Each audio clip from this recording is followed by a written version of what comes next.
It's Red Eye Radio. Gary McNamara and Eric Harley talk about everything from politics to social issues and news of the day. Whether you're up late or you're just starting your day, welcome to the show.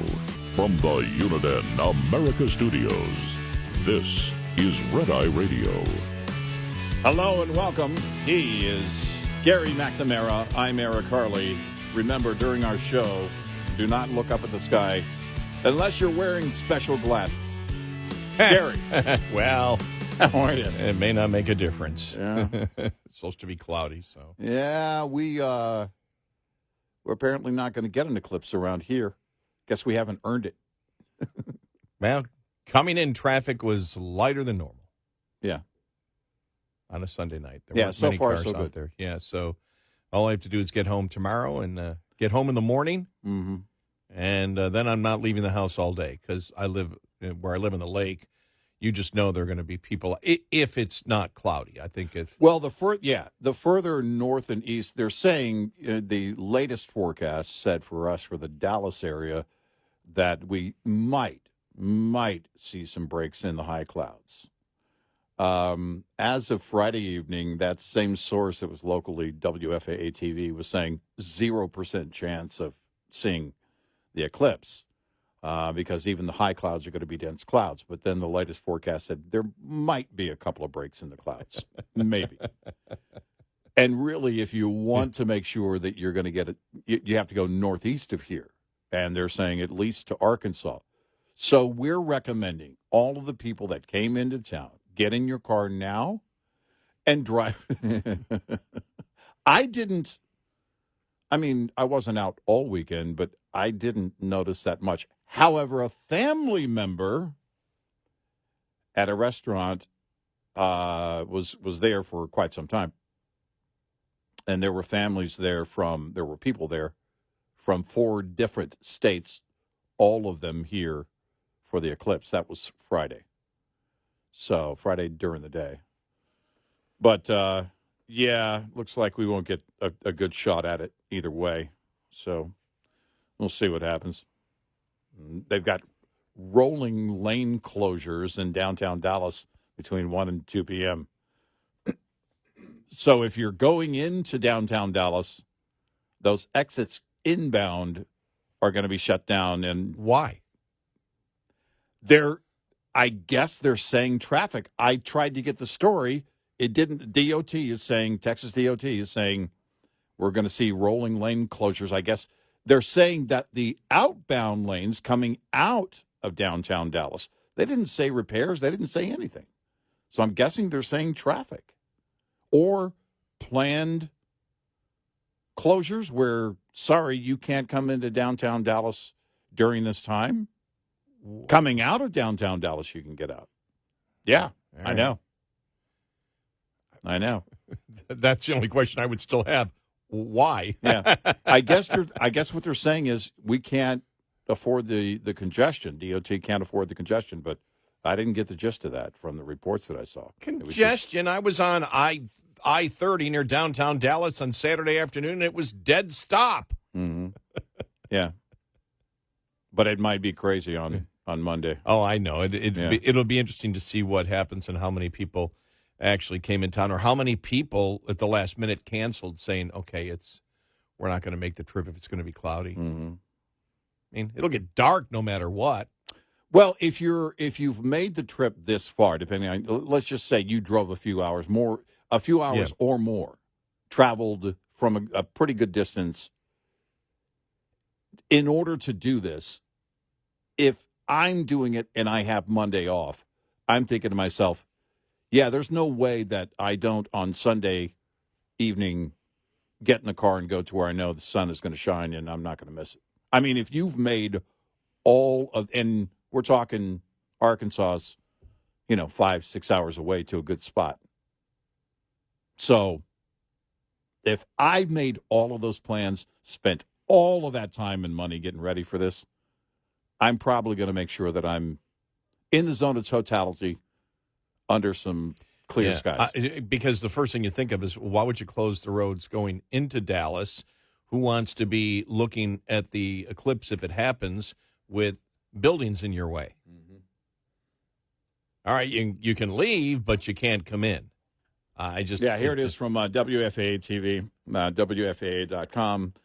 Are you planning to head into downtown Dallas on Monday to watch the total solar eclipse? Dallas police are warning travelers to expect rolling is in quotes, road closures on major highways from 1 to 2 p.m. local time. Police say highway exits into downtown are expected to be impacted by the rolling closures in quotations.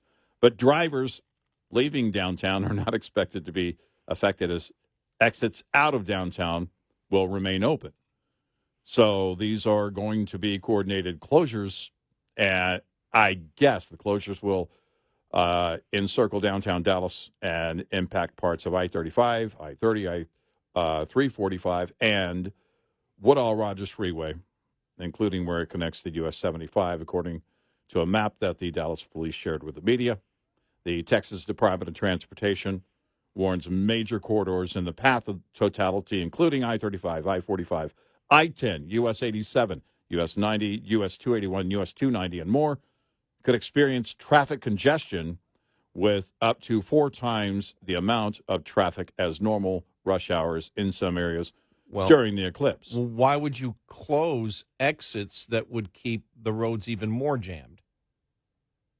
Well, the highways would be better equipped to handle that congestion than the off roads than the side roads would be, for sure. Well, the more otherwise, you're going to have cars backing up onto the freeway from the exit ramp.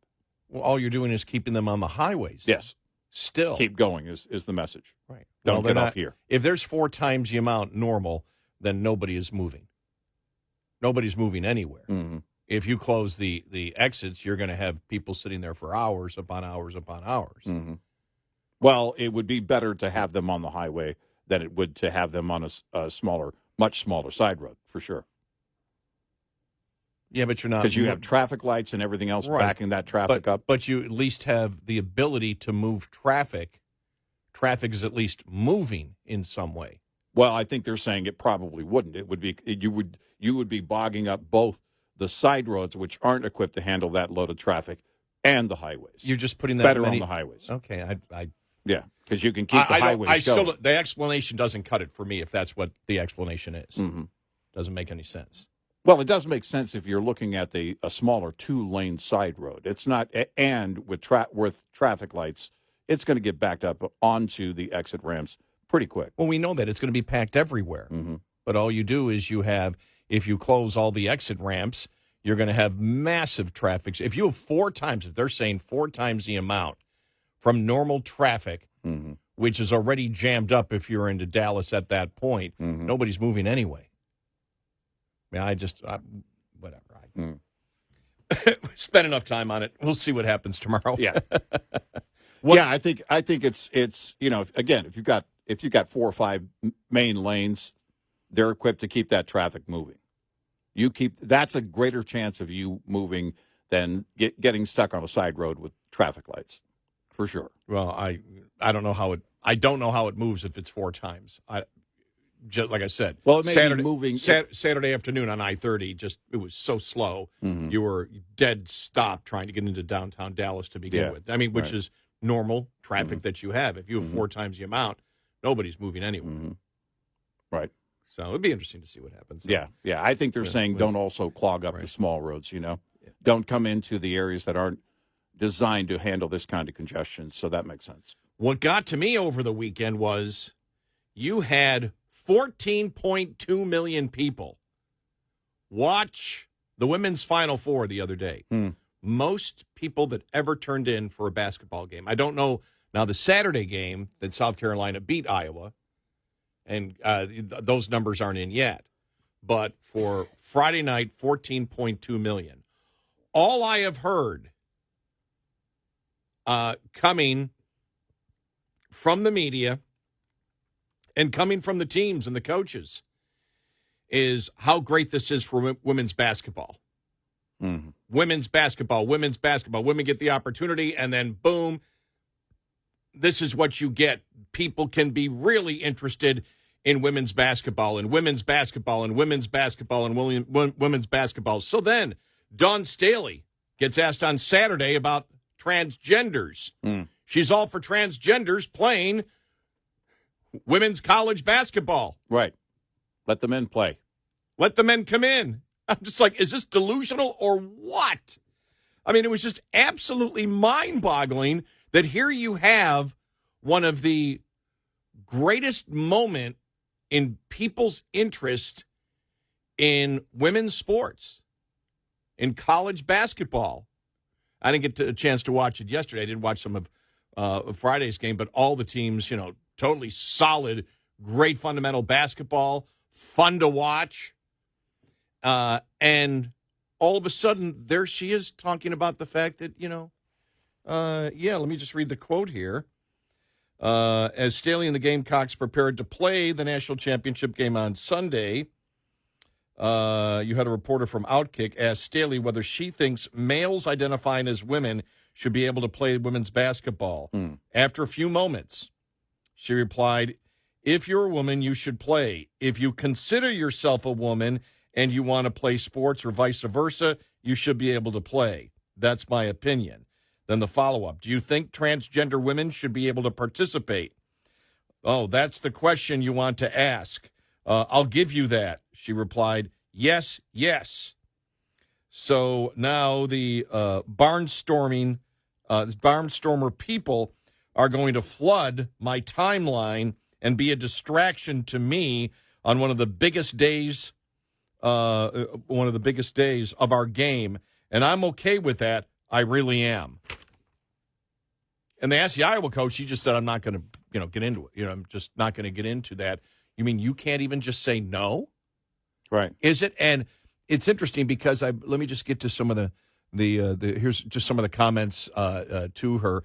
It was easy for Dawn Staley to cancel games with BYU after another team in another sport alleged a phantom hate crime. Standing up for girls and women in sports, that requires real courage. Testosterone is not social construct, and womanhood, is not a vibe. Oh, my God. Sage Steele says this. Love and respect to Dawn Staley. Hate that she didn't have the courage to speak the truth, especially because I don't think there's any way she actually believes what she said. Her hesitation spoke volumes. Dawn knows damn well that she would never be a Hall of Famer if she had played against men. Whoa. Man, oh, man, oh, man. Wow. It's so irresponsible for her and other retired female players in the sport to conveniently say that they're now okay with this. It's irresponsible, unfair to girls and women who look up to them, and they know it. Isn't it crazy that we never see women trying to go play in the NBA or the PGA Tour?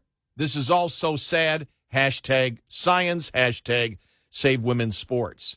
You think about it, in one of the biggest moments of women's sports in the history of all women's sports,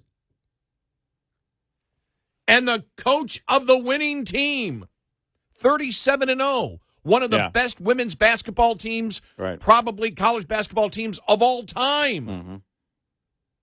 And in this incredible, great moment, men should be able to play against the women. Yeah. Well, the vice president last week cluelessly saying that the women's league has only had their own bracket since, what'd you say, 2022? 2022, yeah. And if I were in that position holding that mic talking to her, I wouldn't be able to help myself. I know. And men still aren't able to play women's sports. The fight isn't over. No. I mean, at the pinnacle moment, one of the pinnacle moments. And you can even say this is a greater buildup than the U.S. women's soccer team in 1999.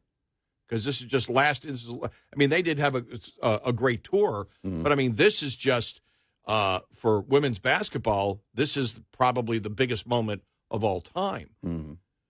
And so the winning coach of one of the greatest teams, the woman coach of one of the greatest teams, a Hall of Famer herself, comes out and says biological men should be able to play against biological women. It is just, you sit there, I was talking to Alan during before we went on the air, and he just said, "Are we all crazy and they're all normal? I mean, do we not know that we're just crazy in our opinions, and all these people that are spouting off delusional things that they're the normal ones? I mean, what's going on?" Right.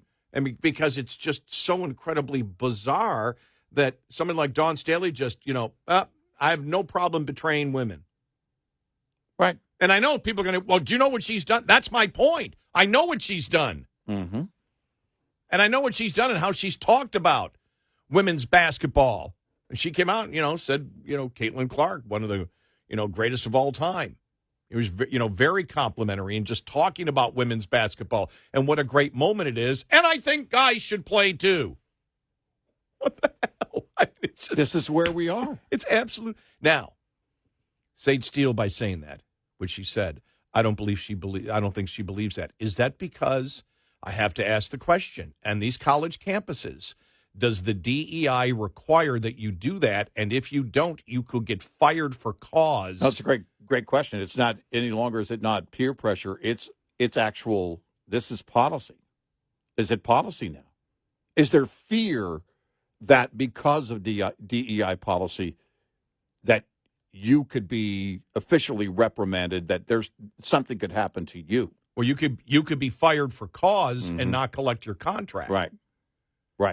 Because you were not following the DEI. And I don't know if that's the case or not. Mm-hmm. But of course, that question has to come in when you're dealing with any college campus out there, that you can't answer that question truthfully. Otherwise, you'll be viewed as a hate mongerer. Is there at least the fear that you can't answer truthfully? Even if it isn't the fact, you think, well, no, that they could come after me. Because if that fear's there, that's all it takes. If she's thinking, well, they could come after me, that's all it takes for her to answer this way, if that is the case. 866-90-RED-EYE. This report is brought to you by Shell Rotella. With advanced synthetic technology, is designed to help keep your rig running with more mileage and less maintenance. Cold weather takes a toll on trucks. As warmer weather rolls in, it's time to assess the impact winter has had on your vehicle to help avoid downtime and keep your rig rolling through to next winter. Spring temperature swings can cause your tire pressure to fluctuate. Start your spring maintenance routine by checking your tire pressure and make sure your tires are properly inflated based on the load you're hauling. Underinflated tires cause premature wear, reduced fuel economy, and premature tire failures. Take care of your tires now before you find yourself stranded roadside this spring. Lines open for your calls. 866-90-RED-EYE on Red Eye Radio.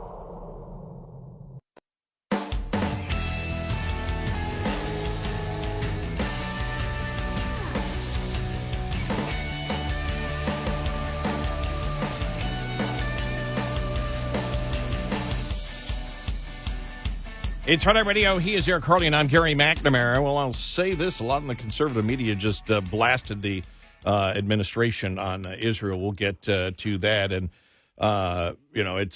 it's just being blunt now when we talk about Israel, that, you can sit there and you can say, how should, what should we be doing as a nation when it comes to supporting our allies? But they're trying to make the moral equivalence that there's no difference between Hamas and Israel. Mm-hmm. Yeah. You do that, you're pro-terrorists. Yeah. You're siding with Hamas at that point. There's no way around that. You're pro, and we know the White House is, and we know Blinken is. Yep. We know the administration is. How many Democrats are going to jump behind it? Pelosi came out. Yep. Okay, we need to have conditions and conditions and conditions here on Israel. To make that moral equivalent is so reprehensible and so evil when you think about it. Yeah. We'll get to that and more coming up.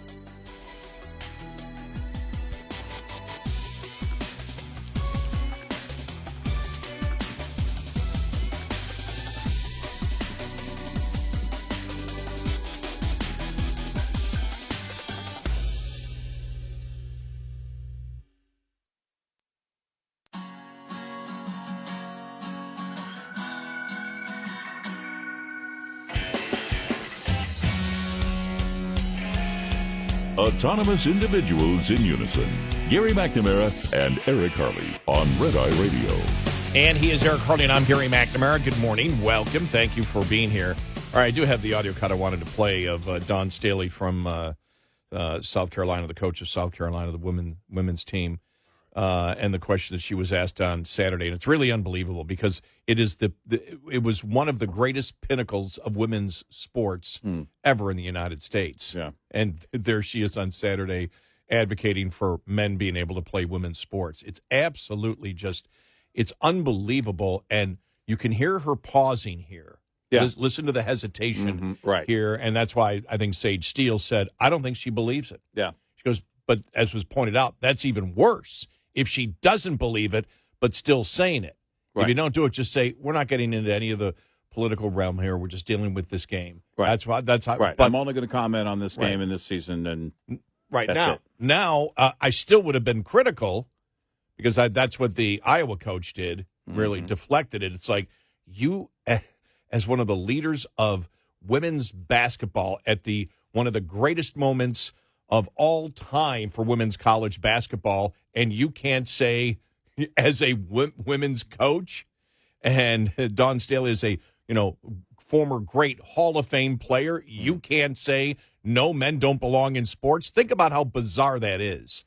Let's play the audio of her and the question that was asked. Dan Zakrzewski, Outkick coach. You just talked about, what a massive weekend this is, obviously, for women's basketball, women's sports in general.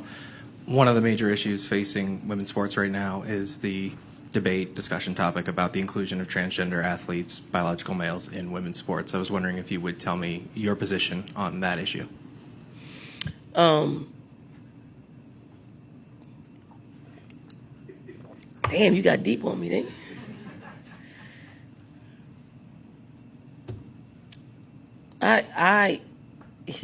I'm under the opinion of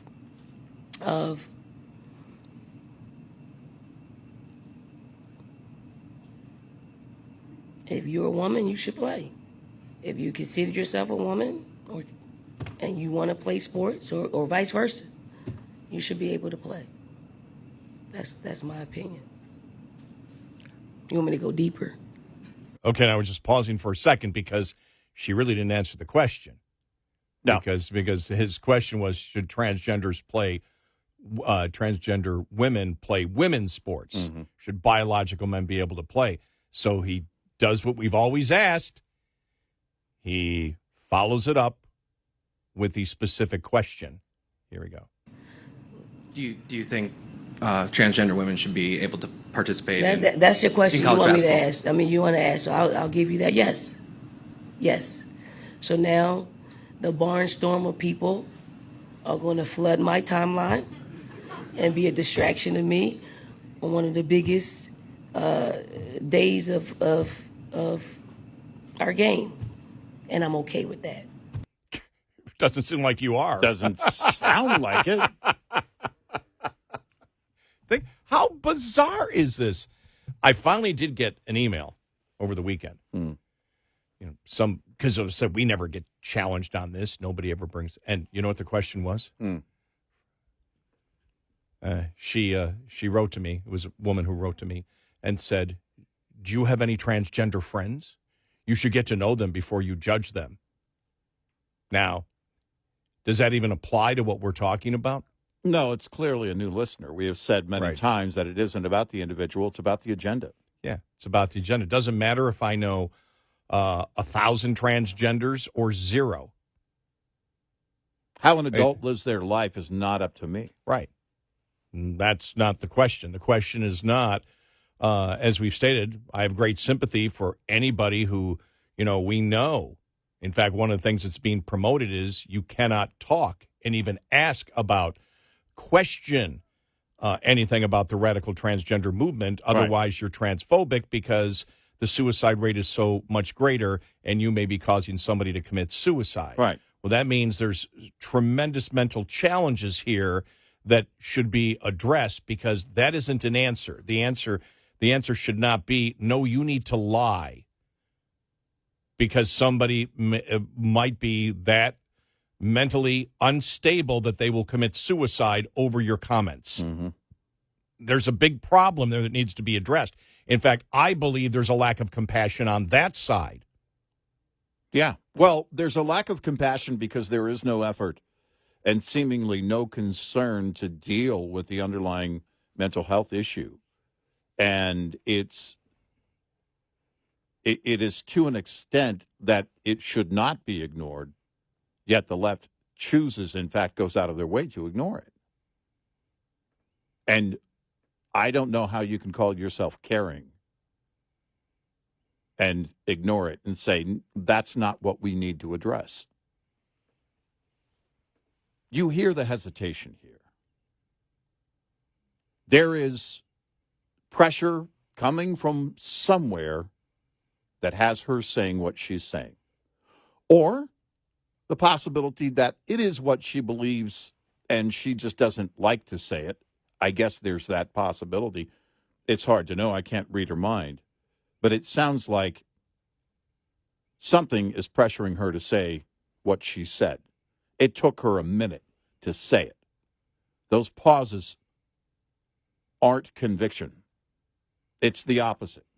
If someone has conviction, absolutely, yes, transgenders should be allowed to play. Or, no, they should not be. That's conviction. That's what you hear. And it's almost, when you ask that question, someone with conviction, whatever their conviction, they won't be stopped in issuing that answer.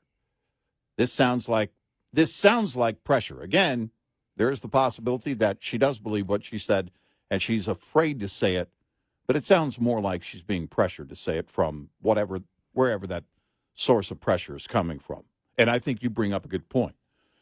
Have we gotten to a point with DEI and these institutions now that has them saying, if I don't walk this line, I am out of a job tomorrow, and I won't have another job in this field, and this is my field. And more importantly, she could be fired for cause if that's the and I don't know whether that's the policy of the school or not, or what's in her contract. But even if she fears that, even if it's not in writing, right, and she thinks to herself, my gosh, they could extrapolate this out to the point where they could fire me based on the policy because I signed the policy or the handbook or whatever it is, even if it doesn't explicitly say in her contract those words, she may think, yeah, but they could still do it.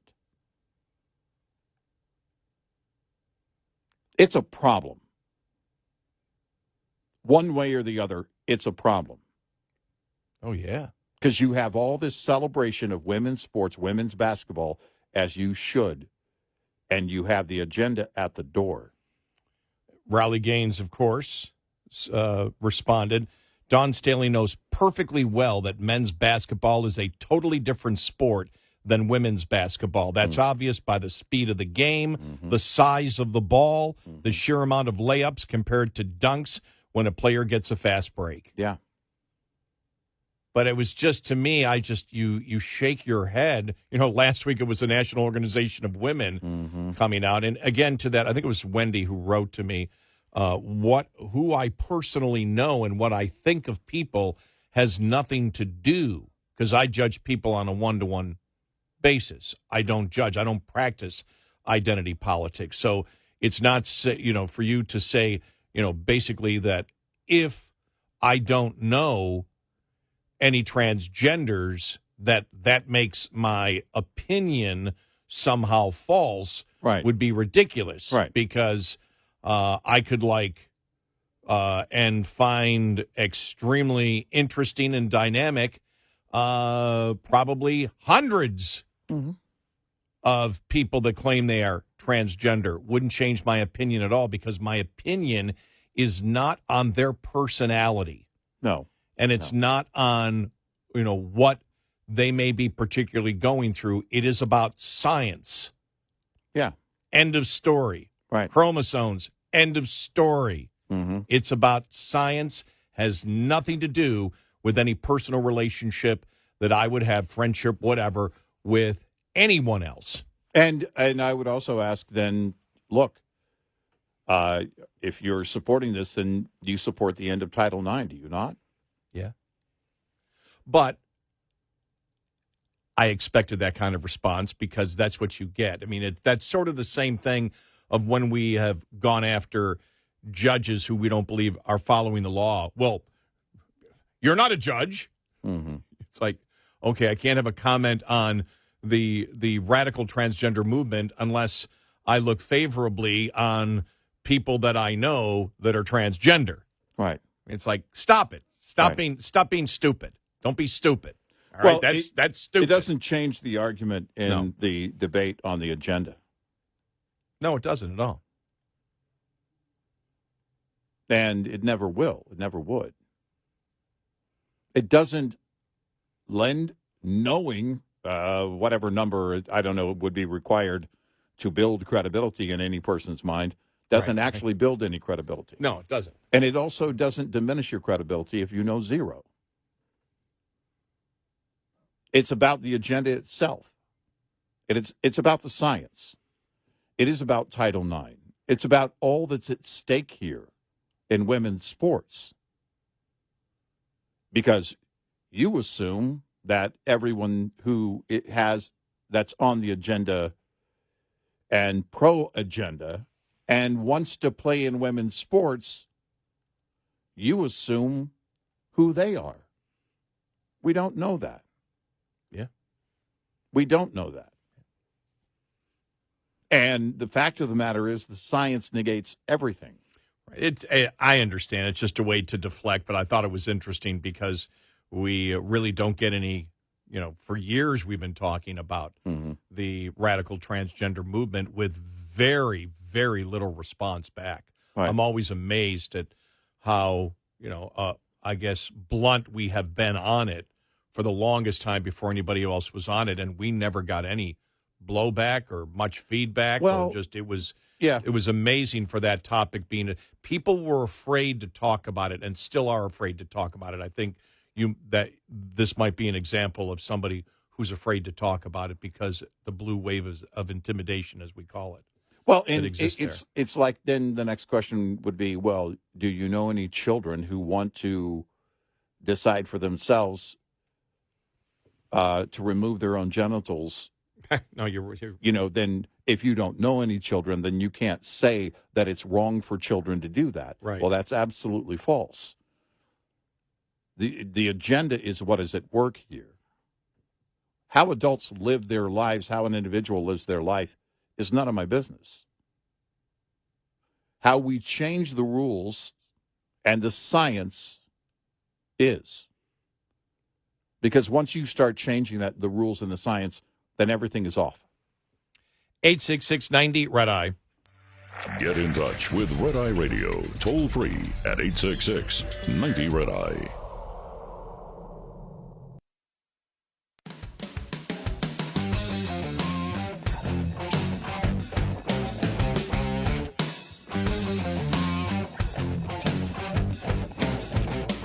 It's Red Eye Radio. He's Eric Harley, and I'm Gary McNamara. Just reading some of the Twitter follow-ups to Dawn Staley, the coach of the South Carolina women's team that won the national championship, an incredible team, 37-0. My God. 37 or 38? No, I forgot. One or the other. But Riley Gaines again. If somebody said, I think that, Dawn Staley is incredible. And she writes, yes, Dawn Staley is remarkable. But now she's proven herself to be a sellout for women to appease men. She supports the idea of less than mediocre men taking women's opportunities. How is this different than the patriarchy they touted their grievances with? You had Michelle DeFoya. A follow-up question for Dawn Staley. Why are there currently two divisions, girls and boys, men's and women's, in high school and college athletics? Then it gets to follow-up. Which of your current players would you be willing to cut to make room for a taller, stronger, faster biological male who identifies as a woman? Mm-hmm. Oh, my gosh. Oh. Because she said, if you consider yourself a woman. Yes. Yeah, just then all you would have to do is say, I am a woman, and that's it. That's the standard by her own words. When I saw it over the weekend, when I saw the headline first, I said, nah, she couldn't have said that. I mean, all she's done is promote women's basketball. Yeah, here we are. They must have taken it out of context. I go and I listen to it. I'm like, my God, unbelievable. It's like we're in some type of bizarro world. Mm-hmm. You know, like, are we the only ones that are just, is it still that great? Is the pressure that great for women? Because this is, when you think about it, these are in sports, women's sports, the leaders of women's sports right now. That's how they're viewed. Yeah. As the pinnacle of women's sports. And they're Right. like, biological men should be able to play. And then the National Organization of Women last week. Yeah. I mean, all these groups that are supposed to represent women are going, to hell with you, women. Right. And they're women. We're handing it over to the men. I know. Top of the hour news is brought to you by House Products. Visit houseproducts.com. This is Red Eye Radio on Westwood One.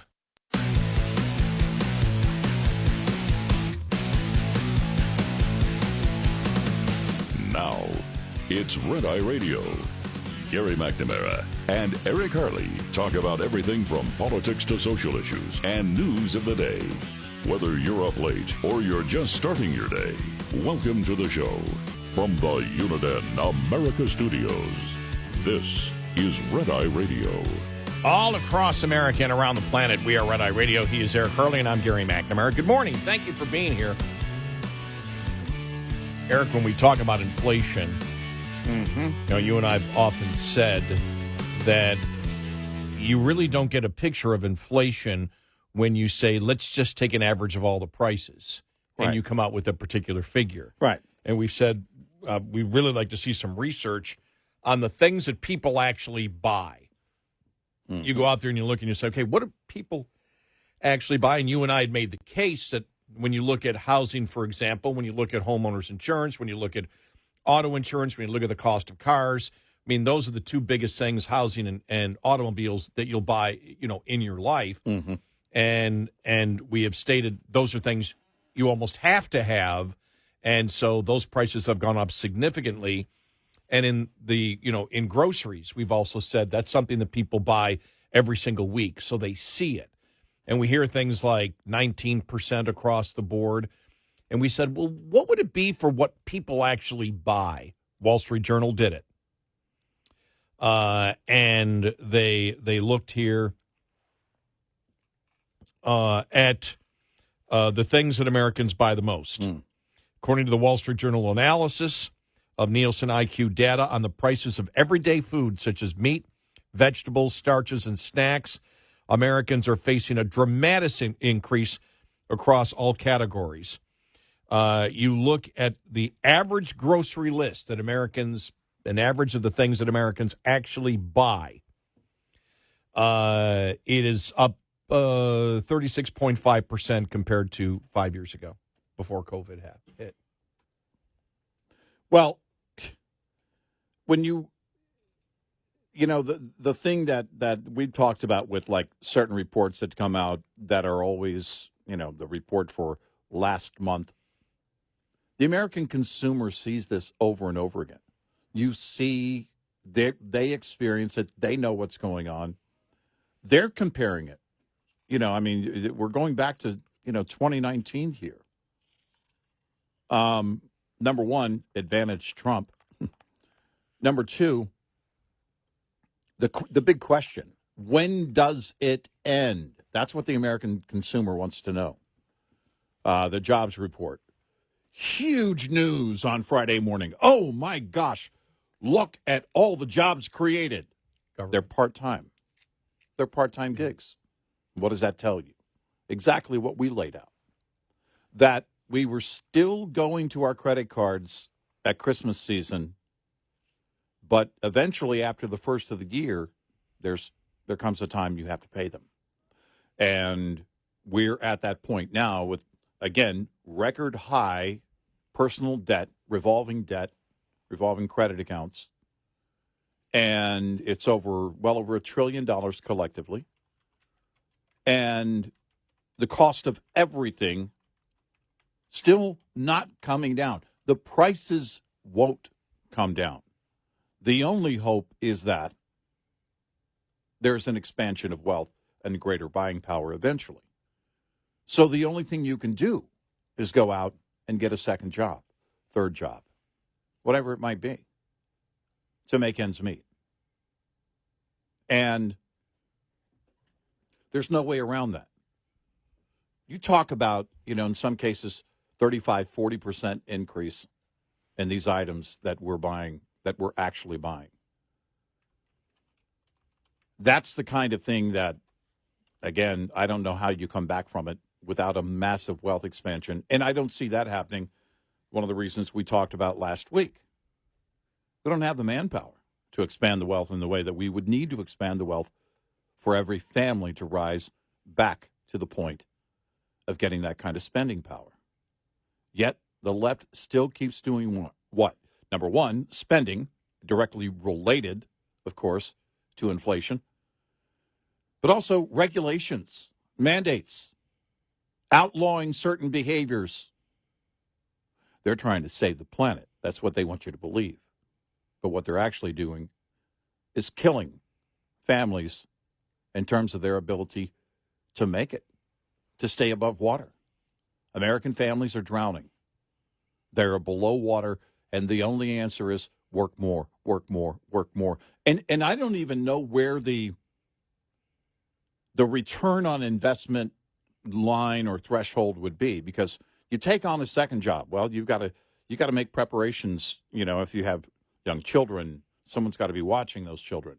You've got to have transportation to and from that second job.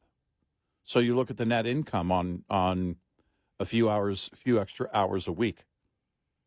Bernie wants there to be a law, 32.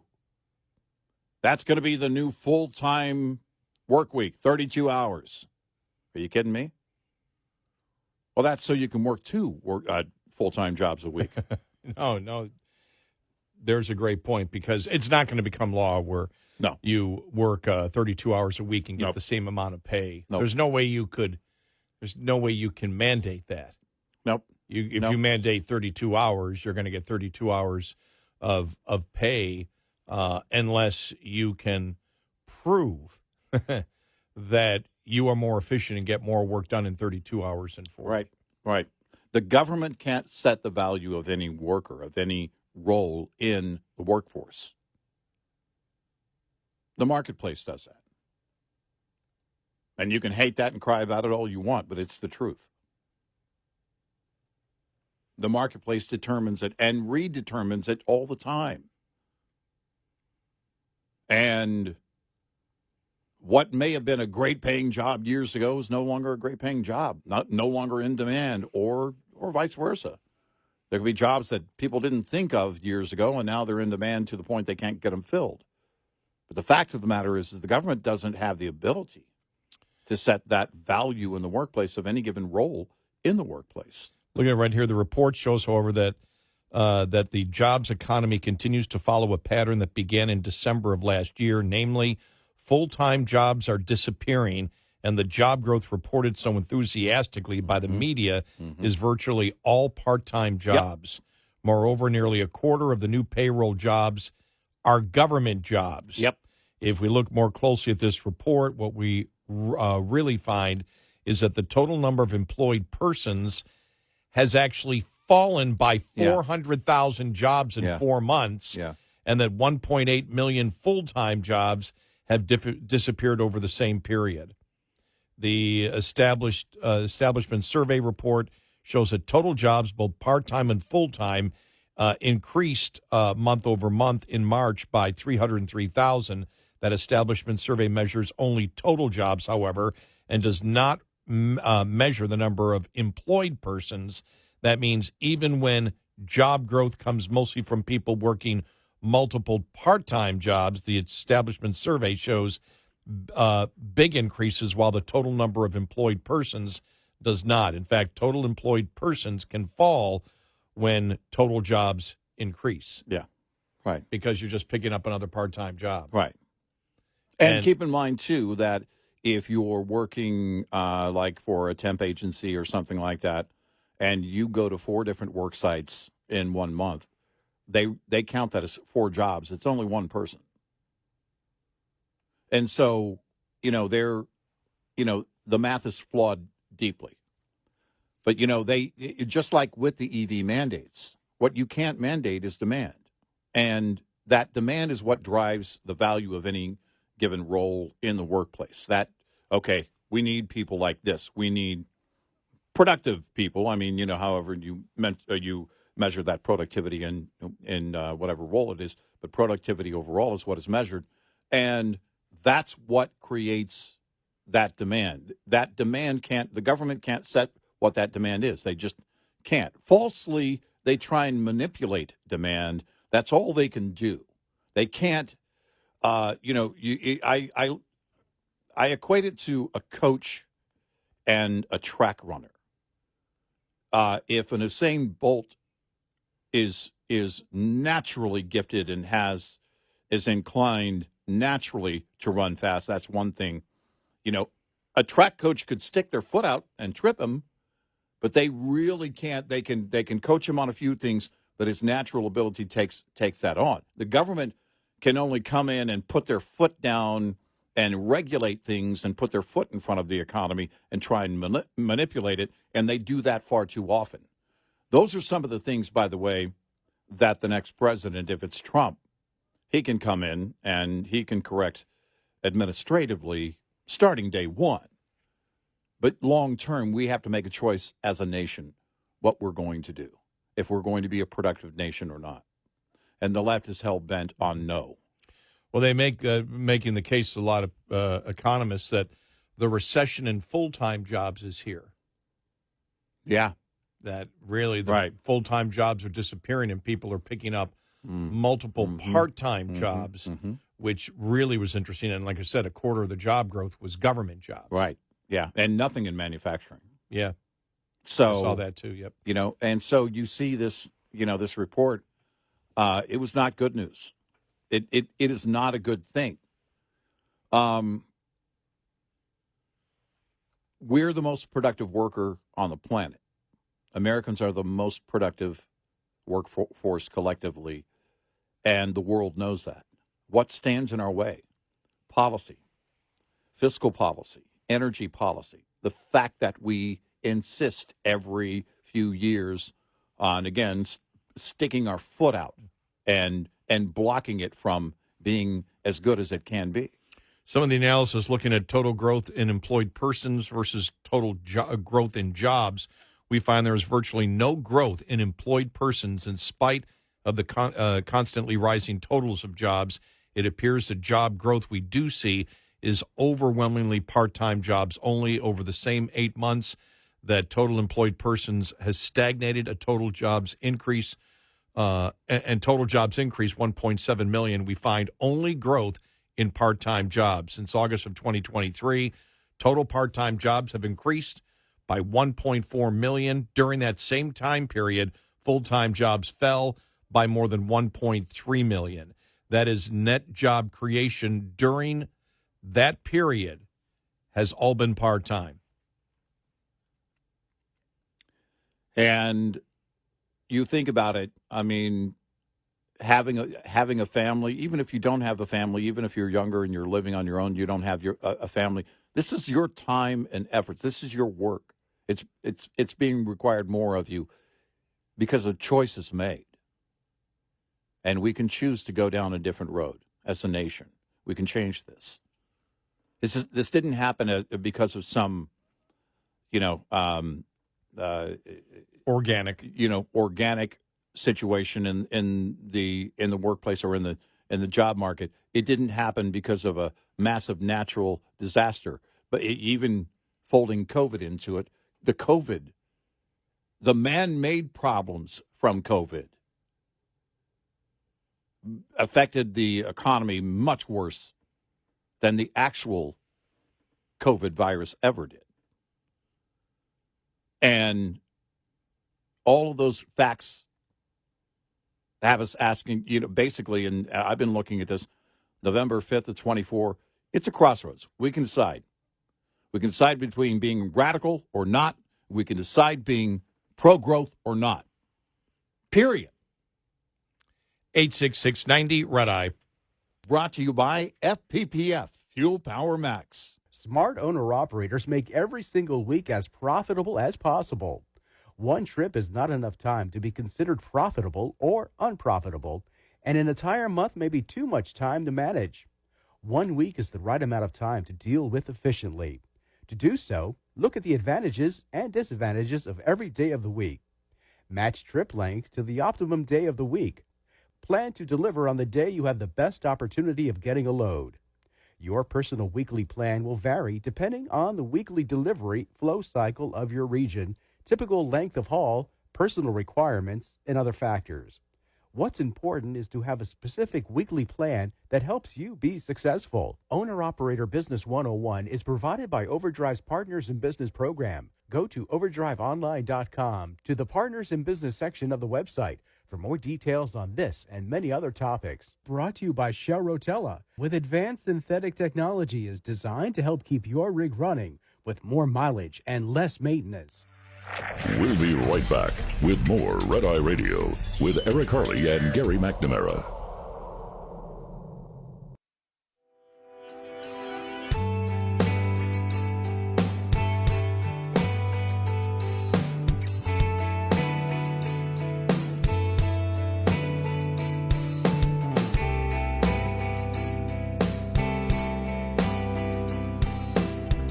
It's Red Eye Radio. He's Eric Harley, and I'm Gary McNamara.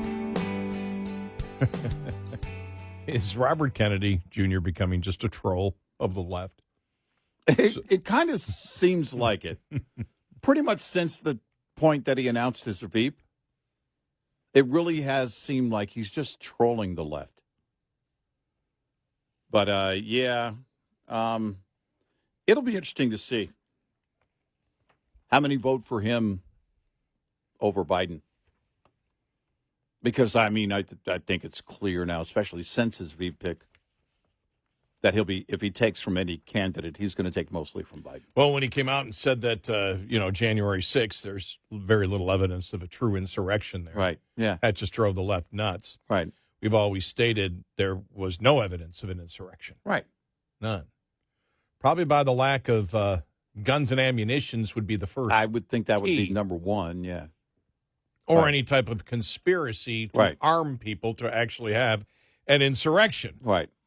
But, this is the left, and they get away with changing the definition of words. And if you repeat the new definition of it often enough, it just becomes the definition, they think, which is false. But, yeah, I think he is trolling.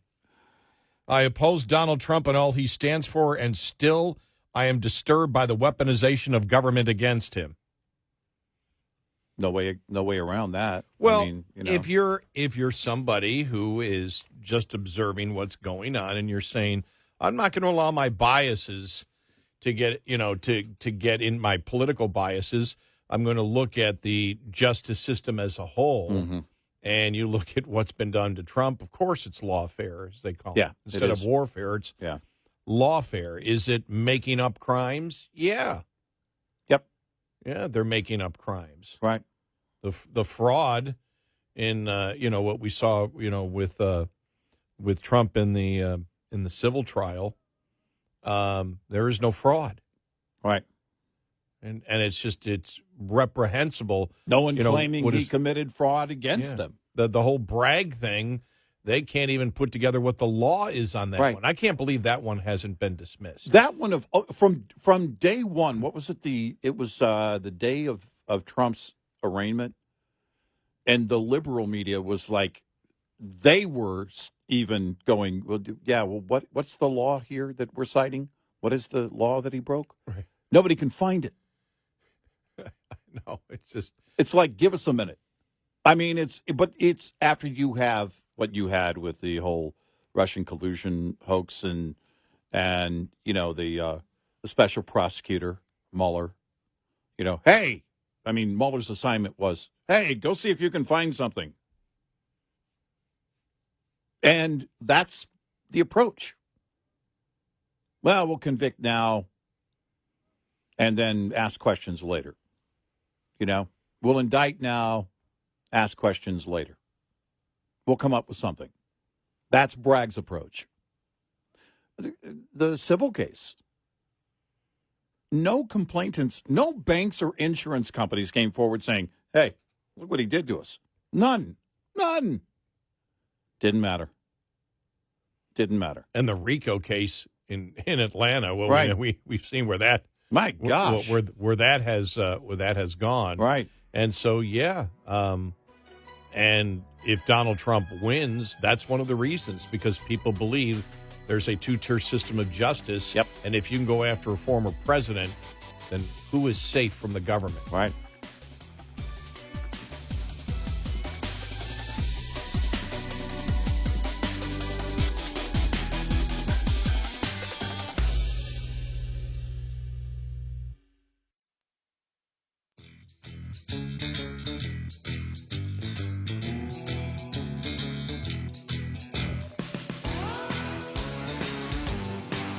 You're listening to Red Eye Radio from the Uniden America Studios.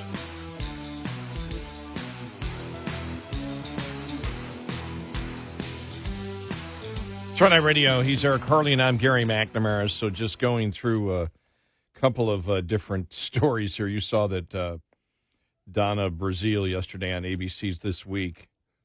This quote here. Donna, I want to go to you first and just quickly. Politico made the point that President Biden doesn't talk about the wars very often. Should he? Donna Brizile, absolutely. And not just Israel, Ukraine, we're a superpower. He is a commander-in-chief. Absolutely. He should speak out more. And also, we should cover what he's saying, because often when he speaks, nobody listens. Wow. There's a big mess to clean up. Hey, hold on. Let's pause production here. Can we stop the cameras?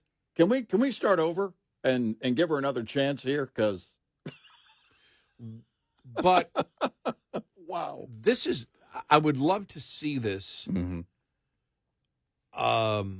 Probably somebody like Newsbusters would have to look into that, watch what the liberal media is actually covering. But is there less actual footage of Biden? They may trump up. They may trump up the stories about Biden and talk about him in a positive way, but are they playing as many audio cuts as they might normally for the president, or are they afraid they'll just read the talking points but don't actually play the president speaking unless they edit it severely so he's not always making gaffes? Oh, man, I would love to see that breakdown. Because there was something else. I can't remember why I was thinking this the other day. It was, I don't know, a week and a half ago. I was kind of asking the same question. Because you see quite often, I mean, you and I see it in stories where when the liberal media covers it, they leave out the gaffe, they leave out the, whatever it is. And then the rest of everybody else, the conservative media, and then social media just shreds it, for what it is, because it goes beyond gaffes now. But I was thinking this, and I can't remember what the story was, but I think it's a good question because it stands to reason. I saw the headline. I didn't even, it's like, you know what? I don't even want to get into it because I don't care. But the headline, Dwayne Johnson, The Rock, he's not going to endorse any candidate in 24 because we were all waiting for that. And then Sonny Hostin comes out and says, he must endorse Biden. See, you can't even get away with it when you try and stay out of it. That's what happens, but Mr. Johnson. I guess he did say he's not going to vote for Biden, who he voted for last time. The Rock. Yeah. Did he say that about Biden or Trump? Biden. Yeah, okay. He voted for Biden in 2020. Yeah. And so he's moved. So in a way, it's a rejection of Biden. Which, by the way, that's why would be in line with most of the Democratic Party rank and file. I mean, they don't want him to be the nominee either. Yeah. You know, I mean, I don't know how they're going to vote, but so you have the situation now where the media, you know, and all what's left of his surrogates. You know, what's different in this cycle is that the surrogates used to be everyone on the left. I mean, it was everywhere. You know, you could see it in social media. You could see it with celebrities. You could see it everywhere. Well, you only see it with relatively a handful of people on the left. People like Sunny Hostin. I mean, she's far left. Of course, she's going to say this. Silence is violence, Dwayne Johnson. You got to speak up. You got to pick a candidate, and it has to be Biden. And I don't know where. Again, if you're in the media, they've been trying to carry his water, but he won't let them. They show up every day at the pressers, and the administration gives them nothing. They're saying, "Look, give us talking points," and they won't even do that. So if you're covering him on the campaign trail, you're better. If you're going to protect him, and you believe that's your job as a not a journalist but an activist, then you're going to have to basically write the quotations, edit it down, just show a clip if you're going to have a clip of him or a picture of him smiling and waving, and move on from the story. That's the only thing you can do. Because the complaint is, Ukraine, Israel, and they put out statements, and the president may just make a sentence or two, but what they're looking at is on any issue where she says they don't, that nobody's listening to the president. Mm-hmm. Well, that's not the public's fault. Right. I believe the public looks at this administration and Karine Jean-Pierre and the president out there. They obviously know that his handlers, I mean, that's part of popular culture now, that he can't speak and that his handlers won't let him out there. And it's part of popular culture where he says, well, I'm going to get in trouble if I say this. From whom? You're president of the damn United States. Right. Who are you going to get in trouble with? Who are these people that are and so that becomes part of popular culture, which then the next question comes, well, who's in charge? Mm-hmm. Who's actually doing it? But the president makes so many gaffes, and Karine Jean-Pierre and even Kirby now gaslight. It seems as if there isn't even as much attention paid to the daily press briefing and the things that anybody says anymore because everybody knows it's just BS. Yeah. And it's just so bad. Yeah. And so when she said that was pretty amazing. When he speaks, nobody listens. Wow. Yeah. And which means it's not going to change. And if he does speak, what really then becomes viral on social media is more of his gaffes. People are waiting for more of the gaffes. People are waiting for, it's part of popular culture for Kamala Harris. They sit and they wait, and it's like, okay, we got more word salad today, and just look at the number of people that look at it. Look at the number of impersonators now that exist of Kamala Harris. Yeah, where when you actually play them and they're being completely and totally ridiculous, and you're like, there's really not much of a difference between them completely exaggerating her or her. Right. That's how close, that's how bad her word salad gets. And so, you wonder, is it a thing, and is it a good thing for Democrats? Because if they were really paying attention, if everybody was covering what the president was actually doing. And like I said, in their meetings, it's like, look, we're supporting a couple of wars here. President's never out explaining why. Right. Well, we talked about it. Look, there was the attack on the Iranian proxies in Iraq. This is when everything was going on with Austin, in the days after his hospital stay. Or actually, I think at that time he was still there. And we thought, well, wait a minute. Why isn't there a statement? Why isn't there something from this president on how many different fronts? This is what we did today. You don't even have to take questions. You step up to the podium. This is what happened today. And on the bigger items, now with Israel and Hamas, well, the reason he can't do that is because you do that and you let the press in the room for 1 second, and he's just going to get hammered with questions on Israel and Hamas. And there's nowhere to go. So then if you take a position, which he has done on Israel versus Hamas, and he's taken the pro-Hamas position, politically over and over again. It's going to be used over and over again. It's going to be used anyway. You might as well put a video to it. And look, on the whole Ukraine thing, I don't know. The fact of the matter is that this president isn't good on camera or off. He's not competent on camera or off. He's not good with a script or without. In fact, he's unscripted at every second, and you need to account for that. You need to account for that the moment you send him out there, that even if you give him a teleprompter, he might just say a few extra words. Well, when you see the debacle the calculated debacle that was Afghanistan, where Americans got killed, when you see now the president taking the pro-terrorist, pro-Hamas side, number of articles written there right here, Democrat politics shift towards the view that Hamas should win. Mm-hmm. Democrats playing, that's National Review, Wall Street Journal, Democrats play into Hamas's hands. The other story about Pelosi and other Democrats now want to stop, shipping arms to Israel. It looks like the compromise is going to be made that Republicans will support Ukraine if the Democrats support Israel. Mm-hmm.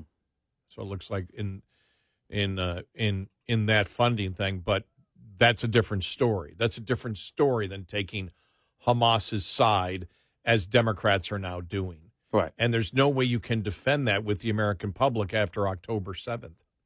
No, there isn't. You can't. Americans remember it. And so, but as we talked last week, the one woman formerly with one of the human rights groups had said, look, this is just like, well, it's just like what we see here in the United States. The narrative, the media just holding on a particular narrative. It's like all these human rights groups, they view that the biggest culprit in the world right now is Israel. And it's like, what are you talking about? They're a modern Western democracy. Hamas are terrorists. There's a difference. Mm-hmm. There's a difference right up front, and not to acknowledge that that distinction is morally reprehensible. To try to make a moral equivalence between Israel and Hamas, you're only doing that for one reason. You're an anti-Semite, or you're pro-terrorist, or you're both. Right. There is no huge gray area here. Now, Republicans on Ukraine, there's a huge gray area because nobody trusts the president on anything. Right. With Ukraine. Yeah. You and I talked about this. You have to confront Putin. It's how you do it and whether you have confidence that the people in power and the commander-in-chief have a clue as to what they're doing. And they don't. Israel is a situation where people know Israel, and they know they're a democracy, and they know there's a difference between that and Hamas. Ukraine is such a fluid situation with Zelensky, and nobody in that case can be viewed as, if you just look at Zelensky and the history and everything else there, they're not Israel. Right. Israel, this thing's been going on all of our modern history. Yeah. Since the beginning of Israel, this has been going on. Right. Since post-World War II. And so people know what Israel is. Yep. But the president, he's not out there. We've always said, any president, you've got to sell. He doesn't sell. He does press conferences and never takes a real question. Right. Because Yeah. that would be one of the questions that would come up. Mr. President, why are you taking Hamas's side? How does he answer that without getting furious? He can't answer that question. No, he can't answer any. I want to see what's going to happen on the big stage at the convention, and then still waiting to hear. We're going to have any debates? I doubt it. I can't see them letting him on the stage. Unless they're so desperate, unless they believe the poll numbers are so bad that we can't lose anything worse than we're losing now. Or his defiance says, "Hey, I'm going to debate this guy, and you can't stop me." Okay. 86690 Red Eye. Coming up, more with Gary McNamara and Eric Harley. It's Red Eye Radio.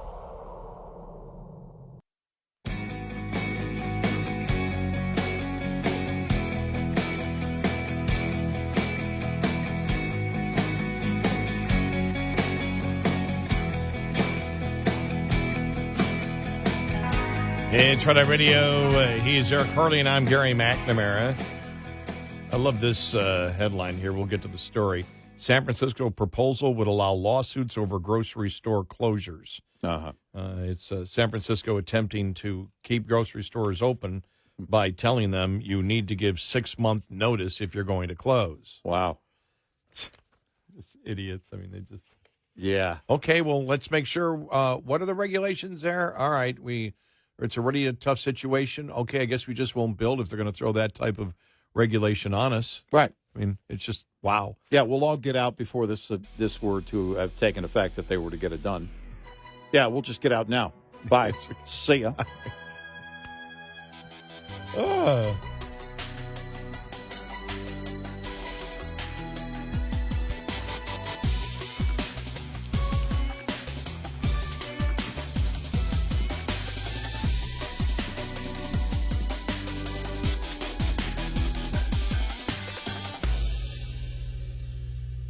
This is Red Eye Radio on Westwood One.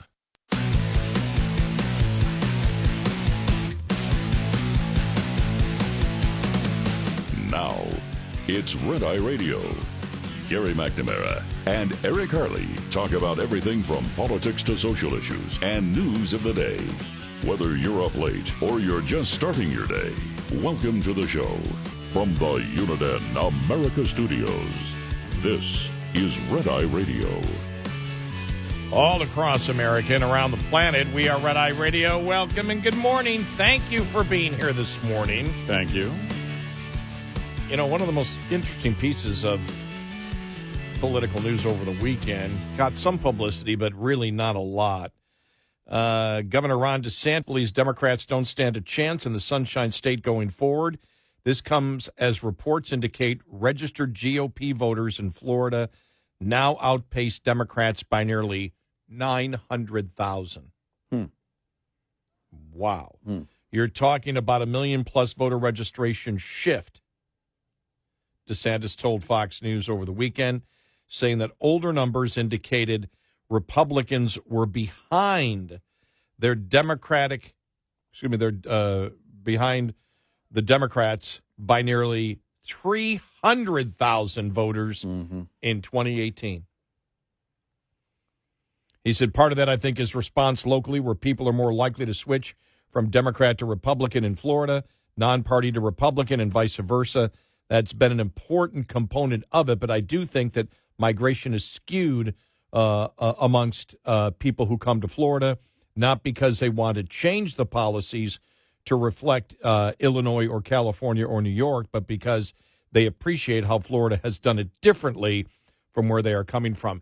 Did you notice, too, and there was a couple of editorials written on it, I can't remember if we hit on it last week. Well, not all the people that moved to Florida, I know we talked about it off the air. Not all the people that moved to Florida are happy. Some don't like the weather, and some came during COVID, and now they're leaving. And there's a lot of, anecdotal, talking to people, and it's like, yeah, right. Look at the numbers. When you look at the numbers. Well, you saw the media, too. That happened to a certain extent in Texas. There are also families that are leaving Texas. And then you read it, and it's like, okay, the heat. It can be the politics, too. I know there was one story about a family that lived in San Antonio, and they were like, no, we don't like the changing political landscape. Well, it's Texas. My question would have been, okay, do you mean some of the blue counties in Texas, in and around San Antonio, that are starting to change or have changed and flipped and gone red? I mean, that has happened. But the media seemed, well, I don't know, hell bent on finding these stories of, well, there are people leaving those states too. Yeah, we know, but it's mostly a one-way road when you see that kind of shift. We even go back to, this goes back several years now. It would have been 2018, right? Beto versus Ted Cruz. Mm-hmm. And after that election cycle, they talked about people coming here from out of state, and they said there was one poll that showed people coming here from other states were more inclined to vote Republican than some people that had been here all their life in Texas. Yep. So it could well be the case that people moving to these states are looking at it and going, you know what? We like the way they're doing things as opposed to the way they were doing things in our state. Look, that stands to reason. How they're going to vote, again, remains to be seen if they haven't voted in those states. But when you talk about that kind of shift where the GOP has that advantage, because it was just a few days ago that Biden was claiming he could turn Florida blue. Sorry, that doesn't look like it's going to happen. And, I don't see this. We don't know what to expect. There is a potential that this could be a very lopsided presidential race or turnout or result on November 5th. But we don't make those predictions. We're just looking at the way things are going, how the polls are moving. And we don't buy into any given poll. We look at the movement within each poll. And right now, things don't look good for Democrats. You look at some of the battleground states. Those battleground states saw some more information out of Pennsylvania. I think we've talked about this, where they're saying, no, we're solid right now where we're going to go. Certain areas of Pennsylvania, we're solid where we're going to vote, who we're going to support. And it's not good news for Biden, not good news for Democrats. And as you've seen, you and I have talked about this, and we said, look, Trump will eventually start getting the donors, and you see what they pulled in $50 million just from the fundraiser the other day, and they've pulled in $100 million, I think, this month. Mm-hmm. So we always stated, look, you're going to get, and you're probably going to get a ton of business interest that will support Trump. I think there's a lot of that. I think there's a couple of things going on. There was the wait and see. Okay, let's see how things are going to go with his cases or other items. But also, you mentioned businesses, and I guess I would pose this as a question. I think it's possible that a lot of companies are looking at this going, look, we're going to have to support the side that won't punish businesses that, you talk about someone who's been punished by the state of New York for no reason in the civil case. They're going after him for no reason. And that needs to end. I think it stands to reason that you would have companies and large business donors looking at that saying, we can't have that environment. We can't have what Letitia James is trying to do in the state of New York. And you and I talked about it, and I've mentioned a couple of times, they don't worry just about New York. It is a mindset, a shared mindset, that could catch fire all over the U.S. and, of course, on Capitol Hill. Going after businesses and deeming something fraud when no fraud claims are even in existence. Nothing has been filed, and you just go after them because it's the way you're going to run things. The two-tier justice system applies clearly to doing business in America, and you can see it through the office of Letitia James and what she's trying to do. So, man, no telling. And by the way, it's funny, over the weekend, the liberal media, that the Democrats are outpacing the GOP, and then the story hits of how much Trump has raised. And it was like, look, we have to go back to 2016, and Hillary raised more money than Donald Trump. She spent more money than Donald Trump, and he won. You look at where it is right now, and you and I have always talked about it. Number one, yes, you've got to raise money, a lot of money. It requires that money. But when you get down to the differences, the fact of the matter is how you use that money is going to be big. And also what the underlying reality is right now, you can't change. Biden can't change with any amount of money. If he raised $1 trillion politically, he can't change the reality of what American families are going through being underwater when it comes to inflation. He can't change. He won't change the border. He won't change any of these items. And that's the reality. You can't paint over that reality with any amount of green. I think the challenge and the problem for the Democrats is when you look at the only thing they have is still the anti-Trump stuff. Mm-hmm. People have already processed it. It's been, it's been over 3 years. Yeah. Well over 3 years. Everybody has processed the negative things about Trump. Mm-hmm. Saying again, Trump is bad, Trump is bad, Trump is bad, Trump is bad. It's been the same thing. The advantage for the Republicans is everything that they will hit the Democrats on and Biden on has to do with a specific issue. The border, electric vehicles. And when you throw in electric vehicles, you can also make that as part of the insane energy plan that they have, and at the same time you can address inflation on it. I saw former Chief of Staff Ron Klain over the weekend talk about the fact that inflation is still killing us. It's just still killing us, and right. And this is I read another article in the Wall Street Journal. I forgot who it was. It's Greg Ip.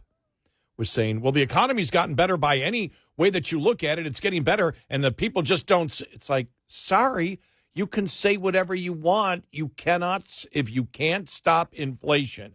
And this is the warning that the Obama economists gave to the Biden administration. Inflation is worse than a recession because inflation affects everyone. And that's why when we saw the other Wall Street Journal article that was talking about, all right, what's the average American buy when they actually go to the grocery store? Right. All right, how much has that gone up since 2019? Right. Almost 40%. Right. The groceries that Americans actually buy. You can't make that up. You know what kind of a pay raise you need to make up on that? And then you look at the food you buy.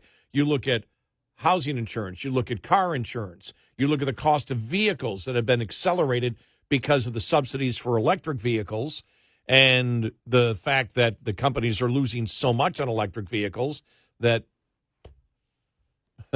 they up the price on gas and diesel. Yeah. Everything goes up because of what the government is doing. And I still think, and again, Republicans were waiting for you to do this, is I still think they should come out with that ad that they should pound over and over again.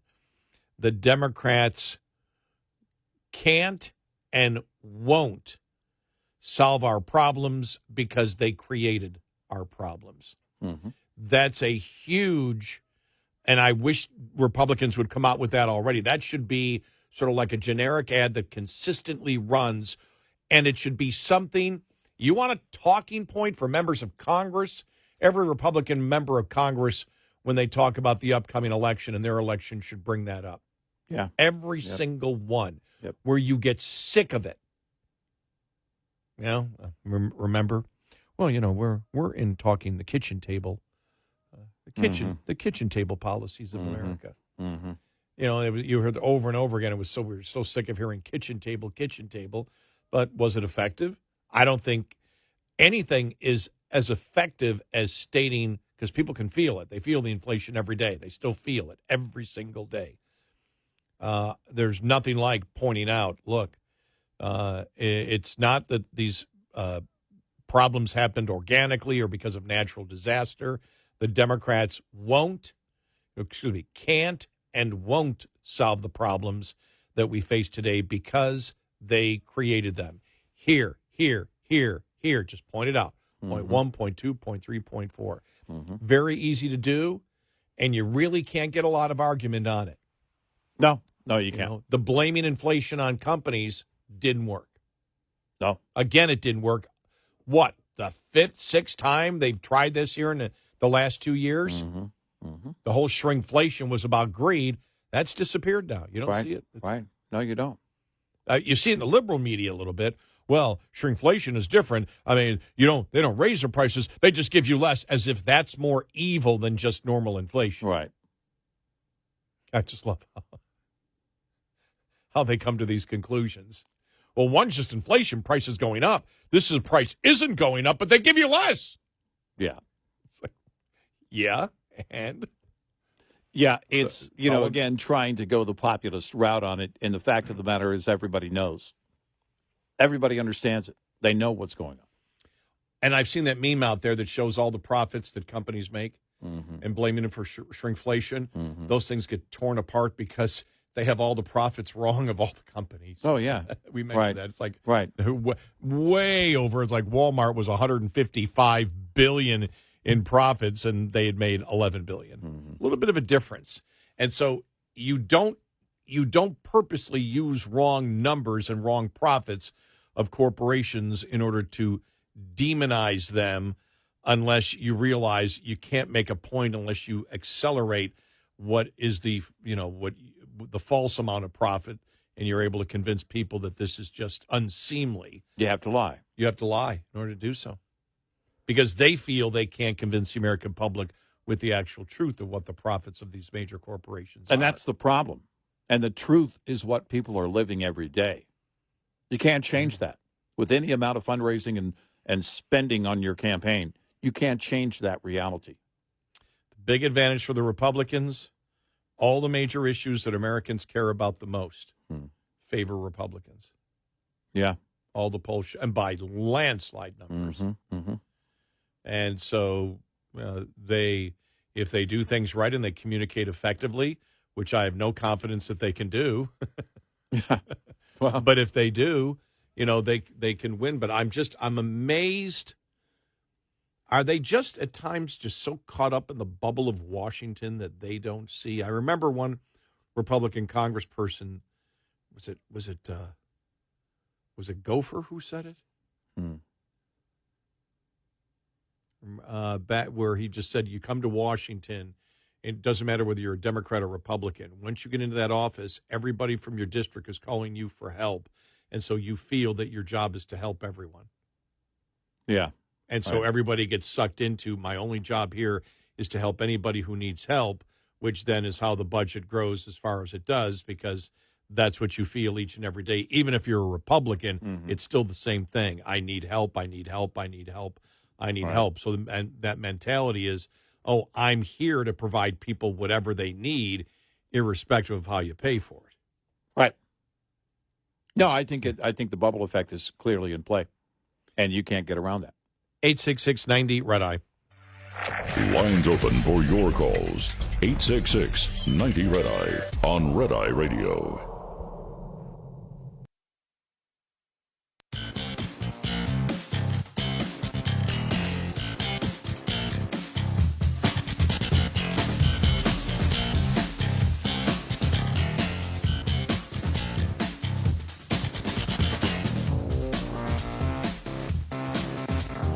It's Red Eye Radio.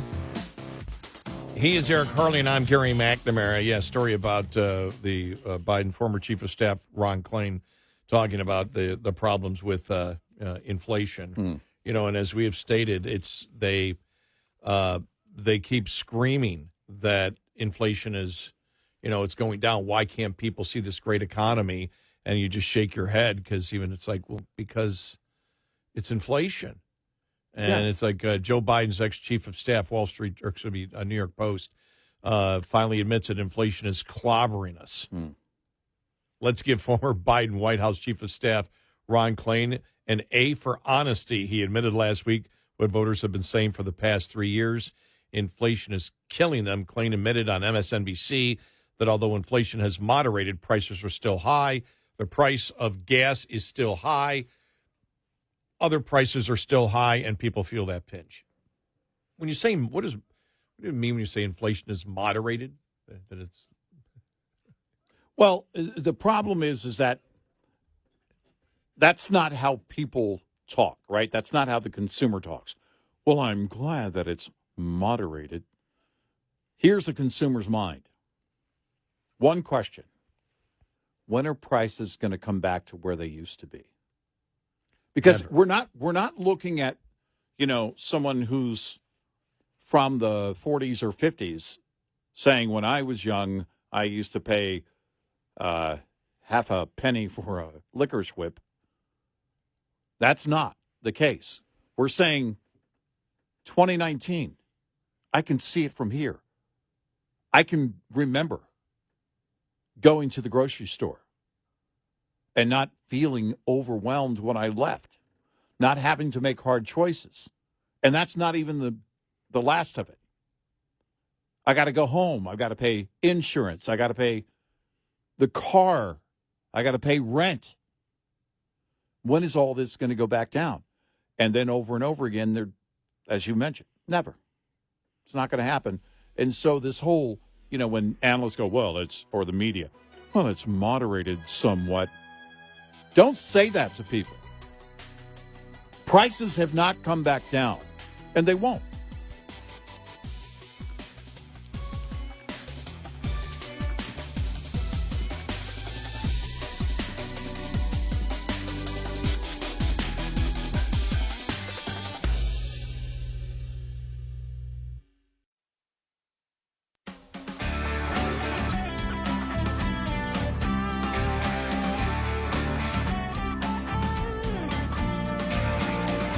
Observing and analyzing the insanity. Eric Harley and Gary McNamara. Nightly on Red Eye Radio.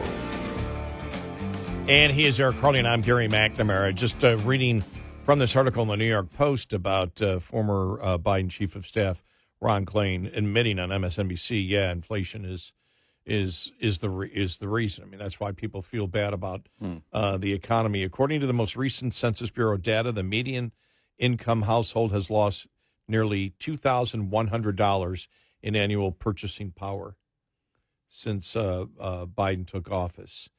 The sharp contrast from the Trump years, when annual increases, the middle class families were up by more than $5,800. By the way, they should be promoting that. Yep. Middle class incomes down. Right. Republicans have taken hits on this for the longest time, and it's not true. Now you feel what it's like when a Democrat's in power. Your purchasing power down $2,000. When I was president, it was up $5,800. Mm-hmm. Middle class wages up when a Republican president like me is in power. Fewer people working full time, more people working part-time. Yep. And they talk about gasoline being up in price, of course, commodity prices, copper to corn to gold up 12% this year. Add mortgage payments under Trump. The average mortgage interest rate was a little over 3%. Today's mortgage rate's over double, as we know. Mm-hmm. That means the average mortgage payment has risen from roughly $2,000 to $3,000 a month. I could make an ad just out of reading the Census Bureau data here. Yeah. And just all the data here. You've got your ad. Right. Mortgage payments have risen roughly from $2,000 to $3,000 a month. That hits with anybody who is in their 20s and 30s looking to buy a house. Yep. A rise of nearly 50% in the average mortgage payment in just 4 years. Well, you want to start talking kitchen table. Well, there's no kitchen if you can't afford the house. Yep. No kitchen table if you can't afford the house. Right. But you bring all that up. Also notable, the official consumer price index numbers, which say that prices are up 18%, does not include shrinkflation. That's a great point. Smaller servings at restaurants, fewer chips in the bag of Doritos. You pay more, you get less. Biden blames the inflation on greedy corporations. His solution is to raise business taxes to reduce profits of corporate fat cats, who then will pass that on to the consumer, and what consumers hurt the most? The poor. Yep.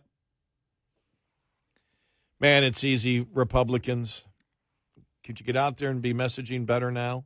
Do it now. You have everything. You have reality working for you. Just point to the reality. Over and over again. That's all you have to do. Point to the reality that the American people are living.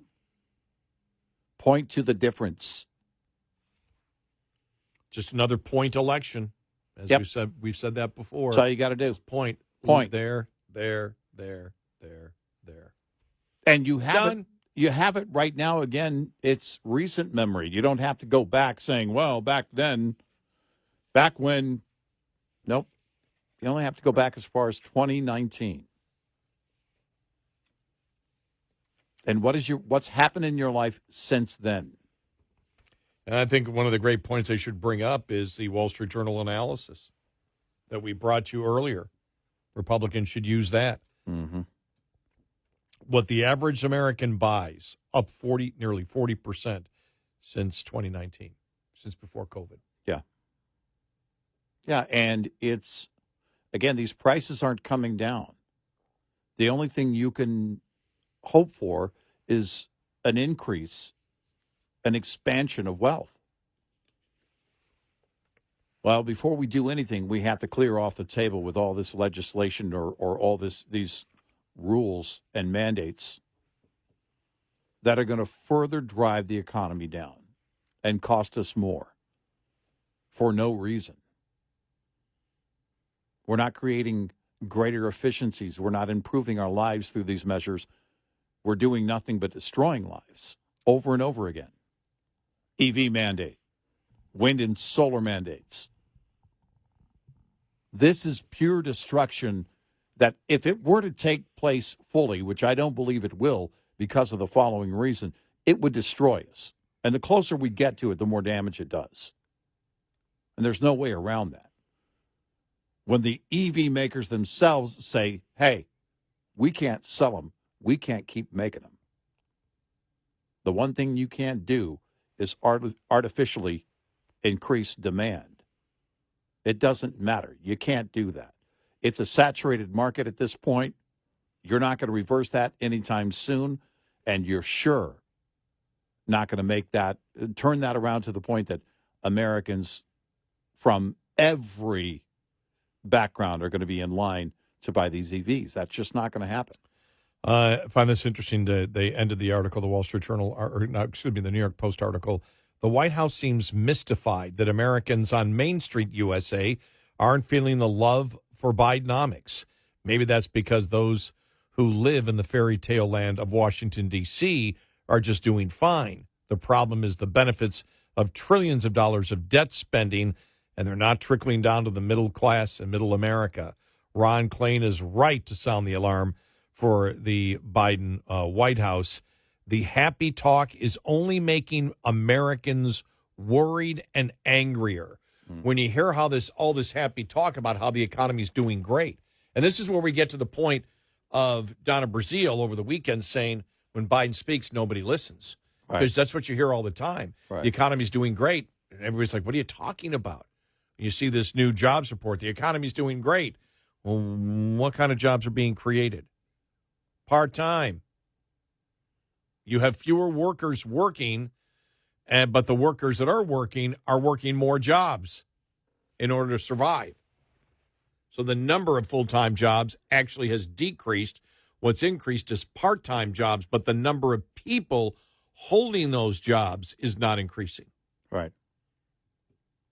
Every person is working harder. Yep. But there it is. The happy talk is only making Americans more worried and angrier, and they turn it off. They don't listen anymore. This is what we've been saying. You can't quit saying that to the American people who are dealing with this destructive reality. Their life going further and further into financial peril because, and the more you try and then their surrogates go on and say, well, see, the people just can't see how good it is. Yeah, exactly. That kind of arrogance will anger everybody that's suffering. Right. You're too stupid. Right. You're too stupid. You're such a negative Nelly. That's Right. all you are. You're just being negative. Why are you complaining? Right. There's abundance of work out there to the point that you're working 2 or 3 jobs. You should be grateful. How dare you? The last time we had persistent inflation and shrinking paychecks like this was Jimmy Carter running for re-election in 1980. So you saw already with the job numbers, even though they're part-time jobs, the talk now, well, at least till July, maybe August before we lower rates. And it's like, okay, that's not going to have an impact on the election by that time. No, it's not. You drop it 1/4 point, that's really not going to move the economy in any direction. No. Nope. Especially when there is that fear that full-time jobs are being lost. But it's, everything, when we talk about the left and how they believe they can manipulate an economy to success, you can't. Republicans can't do it. Democrats can't do it. It's not the government's role to be deciding what products you should buy and funding them with your money. But you see here, this is a perfect example of Democrats believing that they can change the situation by legislation. San Francisco proposal would allow lawsuits over grocery store closures. A San Francisco lawmaker introduced a proposal that would require grocery stores in the city to provide 6 months of notice before closing a store and to explore a replacement supermarket at the vacated location. Dean Preston, a member of the San Francisco Board of Supervisors, introduced what he called the Grocery Protection Act, which is based on a proposal the board approved in 1984 that was then vetoed by then San Francisco Mayor Dianne Feinstein. Preston's proposal would require grocery store owners to provide 6 months written notice to the Board of Supervisors, as well as the Office of Economic and Workforce Development. The store would be required to post notices at all entries and exits as a means of informing customers and the general public. The rule wouldn't preclude closures due to the store being unprofitable.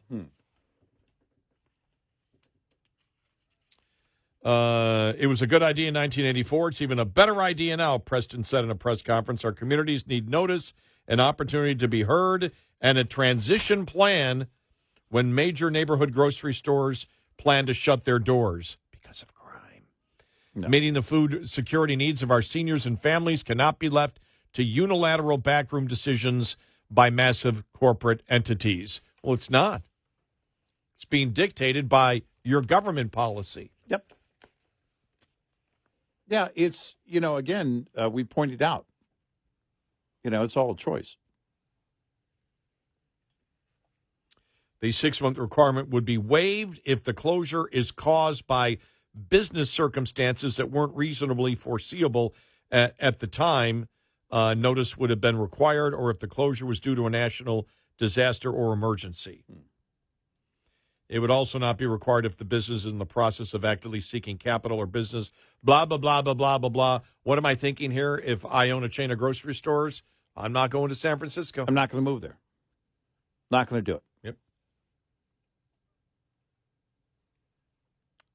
And if you're going to enact this policy now and I'm on the brink of leaving, if you're even thinking about this, you're going to get me to make that decision pretty quickly. Right.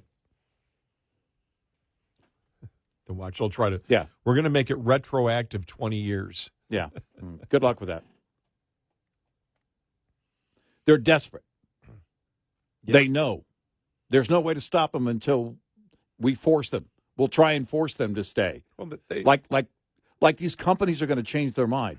Oh, okay. Well, if you're going to sue us, yeah, we'll just wait and go completely bankrupt. Nope, we're gone. Well, one of the reasons the stores are closing is because of shoplifting. Yep. Sorry, we didn't expect because they said if circumstances that you could not foresee. Well, I didn't foresee circumstances where the government would allow criminals to get away with committing crimes and would be promoting to fund the police so we can't hire the number of police officers that we have. The DA doesn't want to put shoplifters in jail. Those are totally unforeseen circumstances. And you guys created it. You're the government. Yep. Yeah, look, you're letting criminals on the street. You're the ones responsible for all this. You're responsible for the demise of San Francisco. I still believe on a local level they should use that too. Democrats can't and won't solve the problems because they created it. Right. Defund the police. There's no way. Cash bail. And no cash. And you look at that, and what's the only reversal that we saw in a big way here recently? The recriminalization of hard drugs in Portland. Oh my gosh. And right at the wrong time, somebody from Portland won the 1 point, whatever it was. Oh, the big lottery. The big Powerball weekend, lottery. Yeah, somebody from Portland won it. Yeah. Oh, here's the winner. Tanya Harding. Yeah. The name sounds familiar.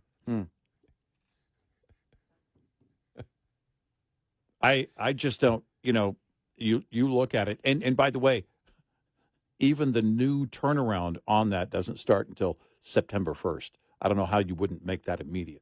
People are dying on your streets. I know. These people are clueless.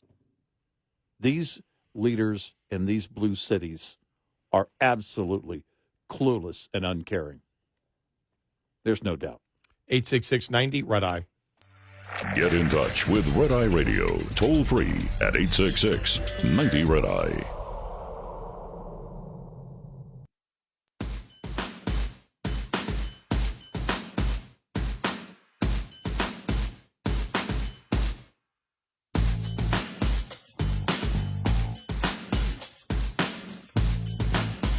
It's Red Eye Radio. He is Eric Harley, and I'm Gary McNamara. Coming up on the top of the hour, some of the analysis on the end of No Labels, attempting to get a couple of candidates. The Unity ticket, and some of the analysis, I don't know. I read some of it. I'm like, all right, you're giving me generic answers. You and I've always looked at it and said the specifics are none.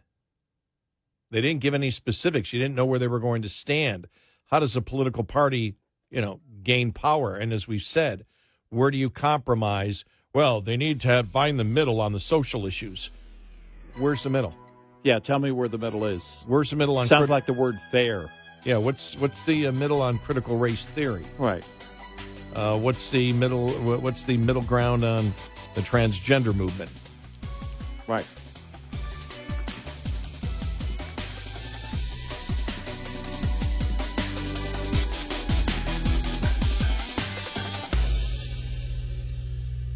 This is Red Eye Radio on Westwood One.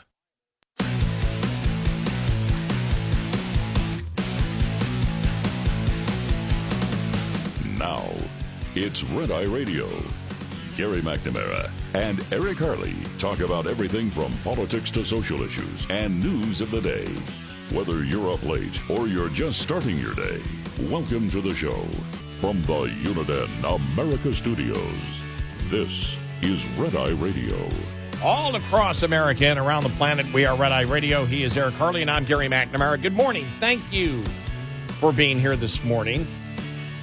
I don't know why, but at 1:40 this afternoon, I just have this image in my mind of the hill right next to me. I live down in a peninsula of a lake, and there's this hill about 2 miles away, and all I can sit there think about is this image in my head of looking up there at about before it gets dark and seeing Woody Harrelson with his portable transmitter on the back of in his backpack, talking into the microphone, doing his internet radio show as the volcano blows in 2012. Right. Some of the conspiracy theories, the flat Earth stuff. Oh man, some of the memes were hilarious. There was some funny stuff over the weekend. I'm interested to see how traffic is going to be. I'm not going to be out in it. I'm going nowhere. Same with me. From here, I'm going home, and I'm going to stay there until it's time to come back. Same with me. Period. And it might be the first time that I have to open my front door and say, hey, you people get out of my yard. That's true. I don't know if there's going to be that spillover into neighborhoods or not. There might be. I don't know. They're worried about people pulling off of freeways, and then getting onto side roads and going into parks and neighborhoods and everything else. I think it's impossible to predict. We'll see where it goes later today. But we're going to have high clouds. So I don't know if we're going to have much of an opportunity. It's supposed to happen 1:40 our time. The moon will start taking over the sun about an hour, a little over an hour ahead of that. But then 4 minutes of darkness. And then back to normal, I guess. Well, what I found interesting, I saw a story saying scientists want you to observe your pets, see how they react to this. Observe animals to see if there's any change in how animals will react. I don't own any wolves or coyotes, so aside from that, now I did on my way in, right down the street, a few doors down. I took a picture of it. There's this time of year especially, there's tons of owls in my neighborhood. And there was something on the ground, and I could see it. And it was chasing something. I don't know if you can see that in the picture there, Gary, on my phone. Mm-hmm. That's an owl standing on the ground, one of my neighbor's houses. Oh, wow. In their yard. Then it flew back up to the tree, and I see those quite a bit. We do have coyotes in our neighborhood, but none of them are my pets, and I won't be observing them closely if I can help it. My cat responds to food, snacks, garage. Yeah. I say those words, that's what she will react to. It will be interesting just watching, seeing if, when it starts getting darker, whether they act. And I don't know specifically what the scientists are looking for or what the reason would be, but I just saw that headline over the weekend. I mean, I guess certain breeds of pets might react or something. I don't know. My dog, she'll be 13 here in a few months. She's older, and like me, she sleeps all day. So I don't expect her to do much. I went to the Babylon Bee.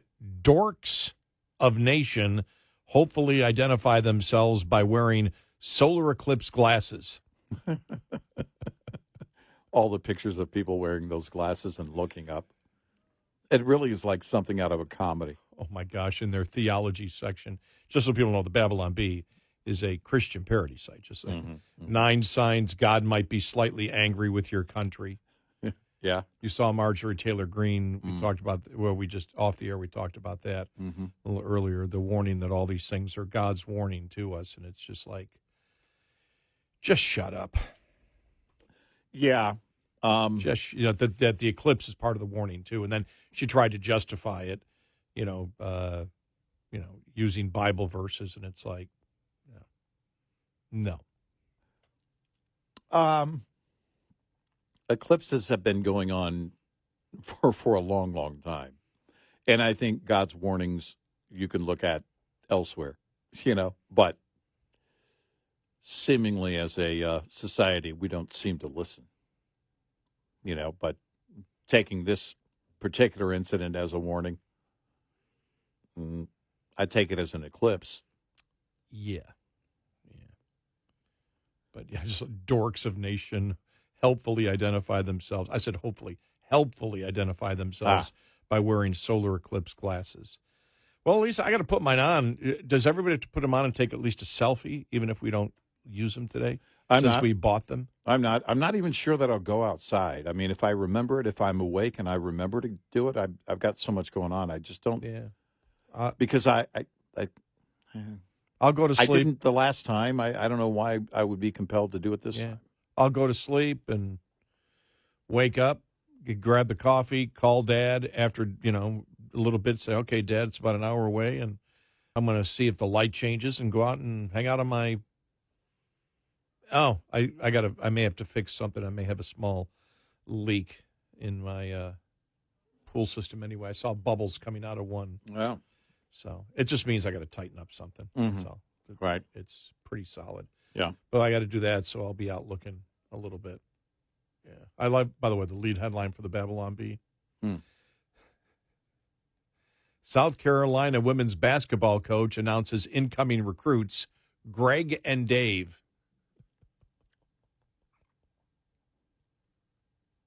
Well, tell me how this isn't fast-tracked. The agenda isn't fast-tracked. If you've had so many speak out in favor of the agenda, well, that at some point you're going to need the so-called heroes, right? You're going to need more men playing on women's teams. Yeah. In case you just tuned in right now, we started the show with it, and it's just shaking my head because it's just so bizarre. Don Staley, the coach of South Carolina, the women's team that won the national championship. Mm-hmm. Great team, probably one of the greatest teams ever in the history of women's basketball. Yeah. And she was asked on Saturday whether she would support transgender women, biological men playing women's sports, and she said yes. Right. It's just mind-boggling. Then you had some, Sue Bird and also come out, former WNBA player, say the same thing. Mm-hmm. It's the most bizarre thing at the absolute pinnacle. One of the biggest, I think, one of the biggest mountains ever in women's sports was, and I don't know how many watched the championship game yesterday, but the one on Friday had 14.2 million watching on ESPN. That's more than any basketball game ever, is what I read, men's or women's, on ESPN. Wow. So this pinnacle, and they're talking about... I didn't think there were that many people that remembered ESPN existed. Yeah. But talking about women in sports and finally women shining and women getting their place, all because of Title IX. Right. all of this and right. all the excitement and millions of people watching it, and these sports commentators, the men's, nobody even knows who's in the men's this year. Right. Who's playing for the national championship tomorrow or tonight? Tomorrow is tonight. Mm-hmm. Most people, I don't know, but man, I got to tell you, that South Carolina Iowa game was a heck of a game, and man, so you've got all of this, and the coach is the coach of the national championship women's team, who has been promoting women this, women this, women this. Oh, no, if a biological man wants to play, that's fine. Right. And as is pointed out, if men played, you would have never been an MVP yourself. Right. You would have had no career in basketball if men played. If not for Title IX, you wouldn't have. Yep. And it's amazing. We did it last week, how the National Organization of Women, now they had already crumbled. They had crumbled already before last week. Mm-hmm. But then putting out the statement again, we just said, my God, what National Organization of Women, fully behind men dictating the definition of a woman. The coach of the national championship women's team in basketball. Right. No, men should be able to play against women. It's nuts. Anyone who considers themselves to be a woman. Right. Which means you only need to say it. That's her standard. That's her words. Oh, if I was a sports reporter, she probably won't be doing a lot of interviews, but next year, oh, man, I'd be just... So, and this was asked on X. So who are the players that you would replace with this year if you could get men to play? Right. Because you would have to get rid of some of your players. You got to get rid of some of your players. Who would you have replaced last year when you won the championship? What players would you have replaced with men? Well, and the consideration, we know with the whole Riley Gaines thing, right? All right, it doesn't matter if there's a tie. If there's a tie, then, sorry, the prize goes to the man. Oh, yes. Right? So if you're going to allow biological males to play, then you have to make room for them on the team. It's not just. No, that's a great point. You're going to have to make. Yeah. Because if you say no, what's going to happen? If you cut them, if they don't make the team? Oh, no way. You can't have that. You're going to have to make room for them on the team. But I am from the camp, as Sage Steele said, she doesn't really believe it. You can listen to her answer. Yeah. Go back and listen to our podcast, and we played it. Yeah. And she hesitates at every turn. You could tell it's just excruciating for her to say it. And I really wonder whether the DEI, inside the school there, right, and the same. And I have to say the same for Iowa, because the coach of Iowa, when asked a question, just said, "I'm really not going to get into that." Right. I mean, you just can't. As one of the leaders of women's basketball in the United States, you can't say no. You believe it's too controversial to say biological women should play biological women, and you and I are thinking to ourselves, do they have something that they don't wish to get fired for cause because they wish to collect their contracts? Right. And if they say something like this, which is billed as hate speech, how is that any different from using a racial slur? Right. In the society that they find themselves in, right, which is, the college society that they find themselves in, where that's viewed as hate speech. And so when that was put out there, she really doesn't believe this. She just has to answer that way. Yeah, right. My God, I cannot imagine compromising all my principles. I can't imagine if I was, a women's basketball coach and seeing how far it had come like this, and then feeling that I was forced to say, I'd say biological women, and then when you fire me, I sue the daylights out of you. That's the way it would have to go down. I sue the absolute daylights out of you for firing me for telling a biological fact. I mean, she's proven herself, both as a player, now as a coach. Yeah. So fire her for saying the wrong thing? Yeah. Go ahead. Go ahead. Team goes undefeated, and you fire her. But what kind of pressure must exist? Because I agree, the pauses, it took so long. We'll play it next hour. It just sounded painful for her to say. It's our audio cut of the day, so we'll play it coming up next hour. But it's just the hesitation that she had in there. It's like, she doesn't buy this. No. She doesn't even believe it herself. No. She's just forced to answer that way. And then immediately, because a question is asked, paints herself as the victim, though. Right. I guess I'm going to get slammed on social media and blah, blah, blah in the comments. Well, you said it. You said what you said. For whatever reason, you said what you said. Yeah. We have to take it that you believe it. I didn't say it. You didn't say it. I didn't Nobody say it. in our Those are her audience said it. words. She said so it. you have to answer for that. Right. But wow. But I just love that South Carolina women's basketball coach announces incoming recruits, Dave and Greg, the Babylon Bee. Right. Oh, man. Oh. Yeah. Well, wait for it. It will be the truth soon enough. Yeah, it will? Yep. Yeah. They're eventually going to have to make a decision because a man is going to. Well, how do they not keep moving in that direction? And the next step is what? A player. Player. And then you've got to make room for that player. It's not just going to be enough that you allow them, into the league. You're going to have to make sure that they get a prominent role on the team. By the way, when you mentioned the whole Leah Thomas thing, where it was a tie and Leah Thomas got the trophy, Mm-hmm. Right. So the participation award in women's sports always goes to the male. Right. Oh, I mean, that just and they were like, "Shut up! It's going to the male. The male. Right. You tied, so the male gets the trophy." Exactly. Oh my God! This.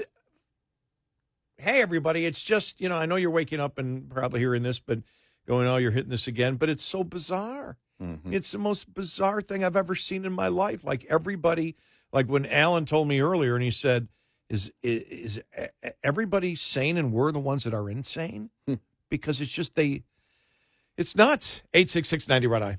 Brought to you by Hot Shot Secret. Hi, I'm Jen Loomis, a transport safety expert at JJ Keller, and I'm here to share a tip on speed and space management. When driving, you need to manage the space around your vehicle so that there's enough space to allow you to adjust when traffic conditions change. The space ahead of your vehicle is the most important and one of the easiest to monitor and adjust as needed.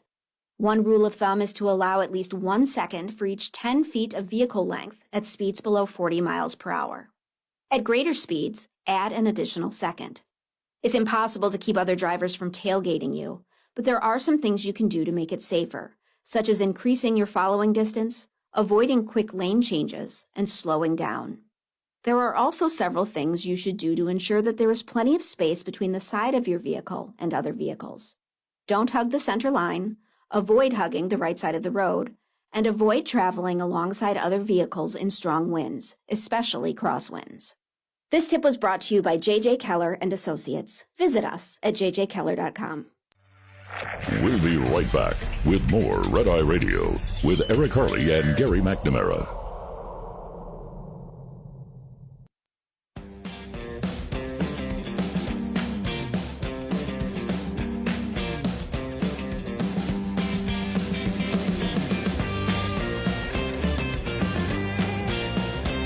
In Red Eye Radio, he's Eric Harley, and I'm Gary McNamara. Coming up on the bottom of the hour, some of the analysis I saw about the No Labels party and why it didn't work out. And I still don't think they get it. Because there's so much. The whole thing about No Labels, you and I, when this whole thing first started, and the number of people out there on social media, we think it's great. It's time for a third party. We're sick of the two-party system. We need a third party to bring to the table the solutions that will blah, blah, blah, blah, blah. Where do your stands on the issues and how do you fix it? I care about with the political party. Where do you stand on the issues and how do you plan on fix something? And are you not going to create problems? What are your convictions? Right. Are you the party that says, we're going to break things? We don't like the way that we're going to break them and make your life harder. You need to live the life that we tell you to live. Yeah. We'll get to that coming up.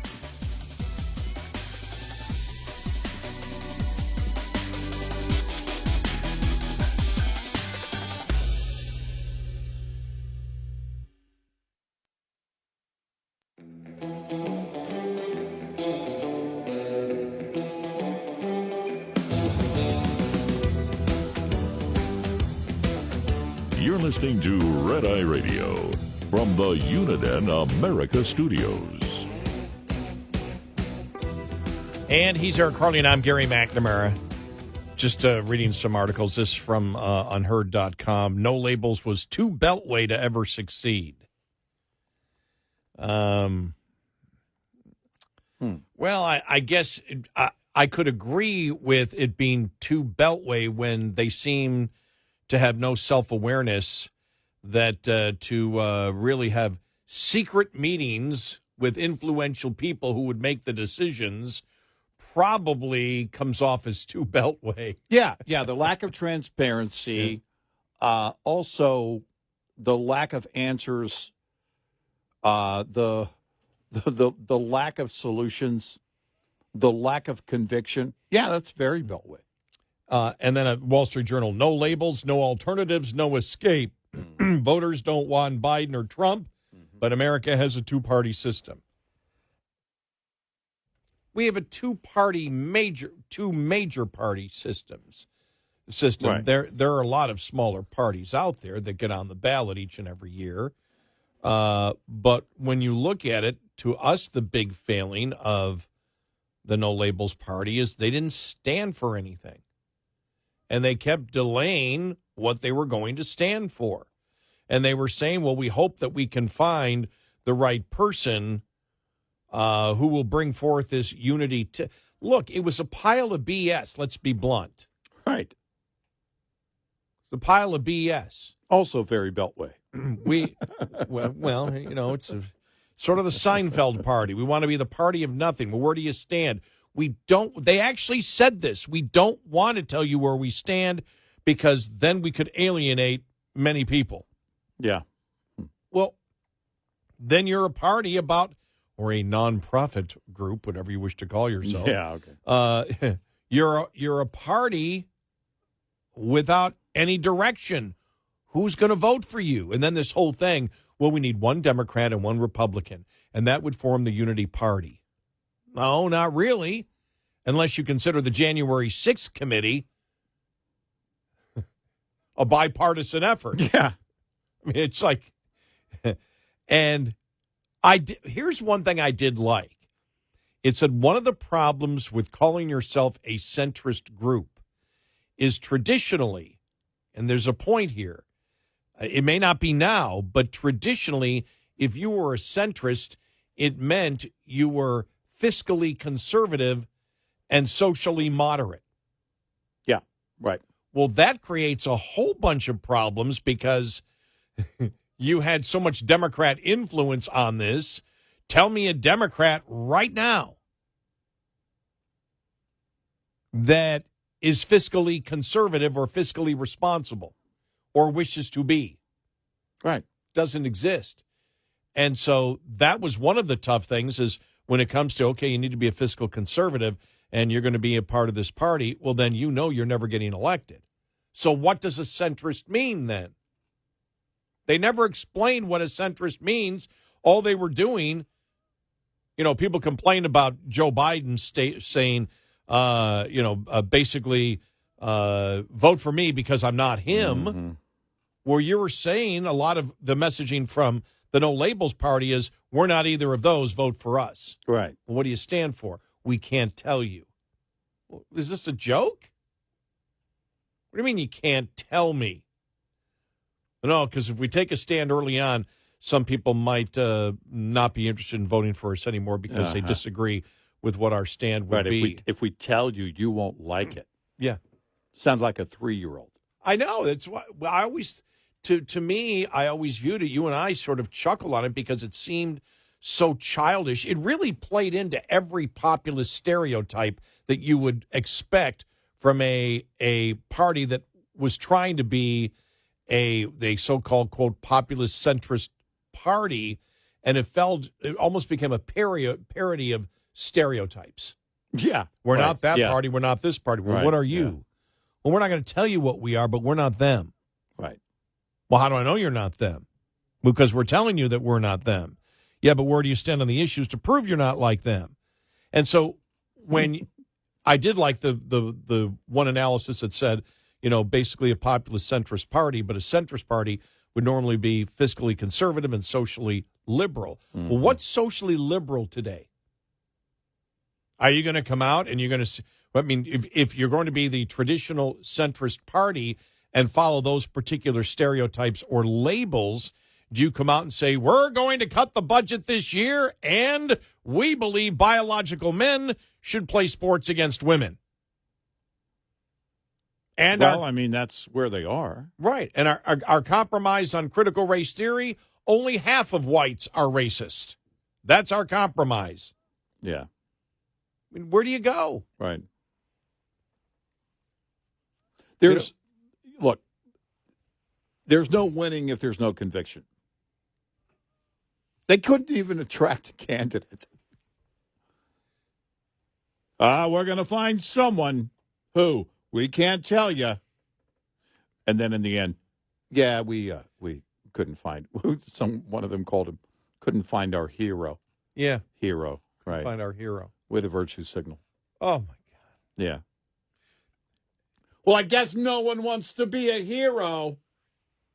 It's like children. Well, because of all the money in politics, we couldn't find our hero, and people are looking for a hero. Right. And so, I mean, it's just like that was when he said that the head of the No Labels group, when he said that the other day, we just basically couldn't find our hero. It was like I'd almost at that point, I had enough, and it was just like, just shut up. Just be quiet. Yeah. Stop it. Yeah, it's over. Don't Just say bye.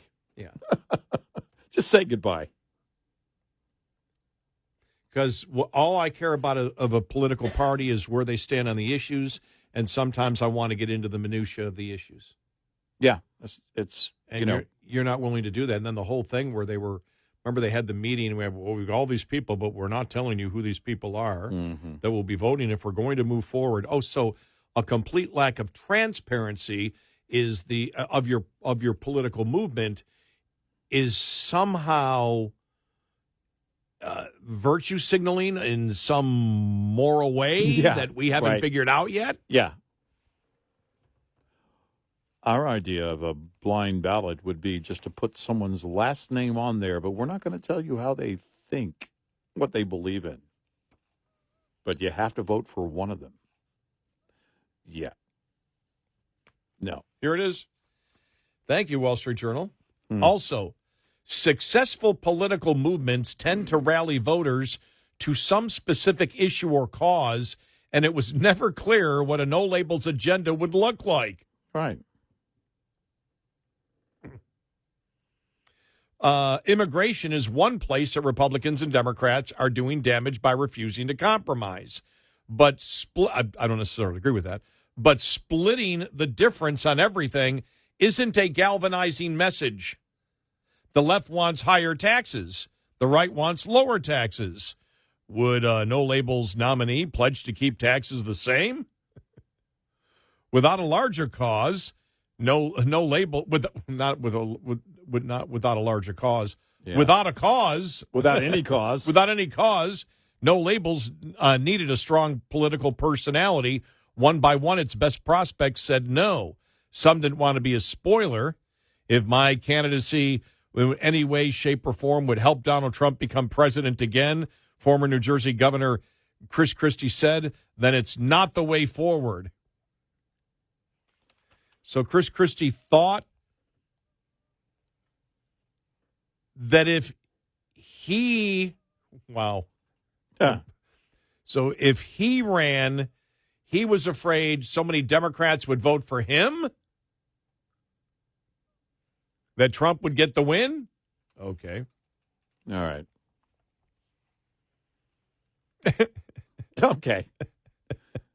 Others courted by No Labels.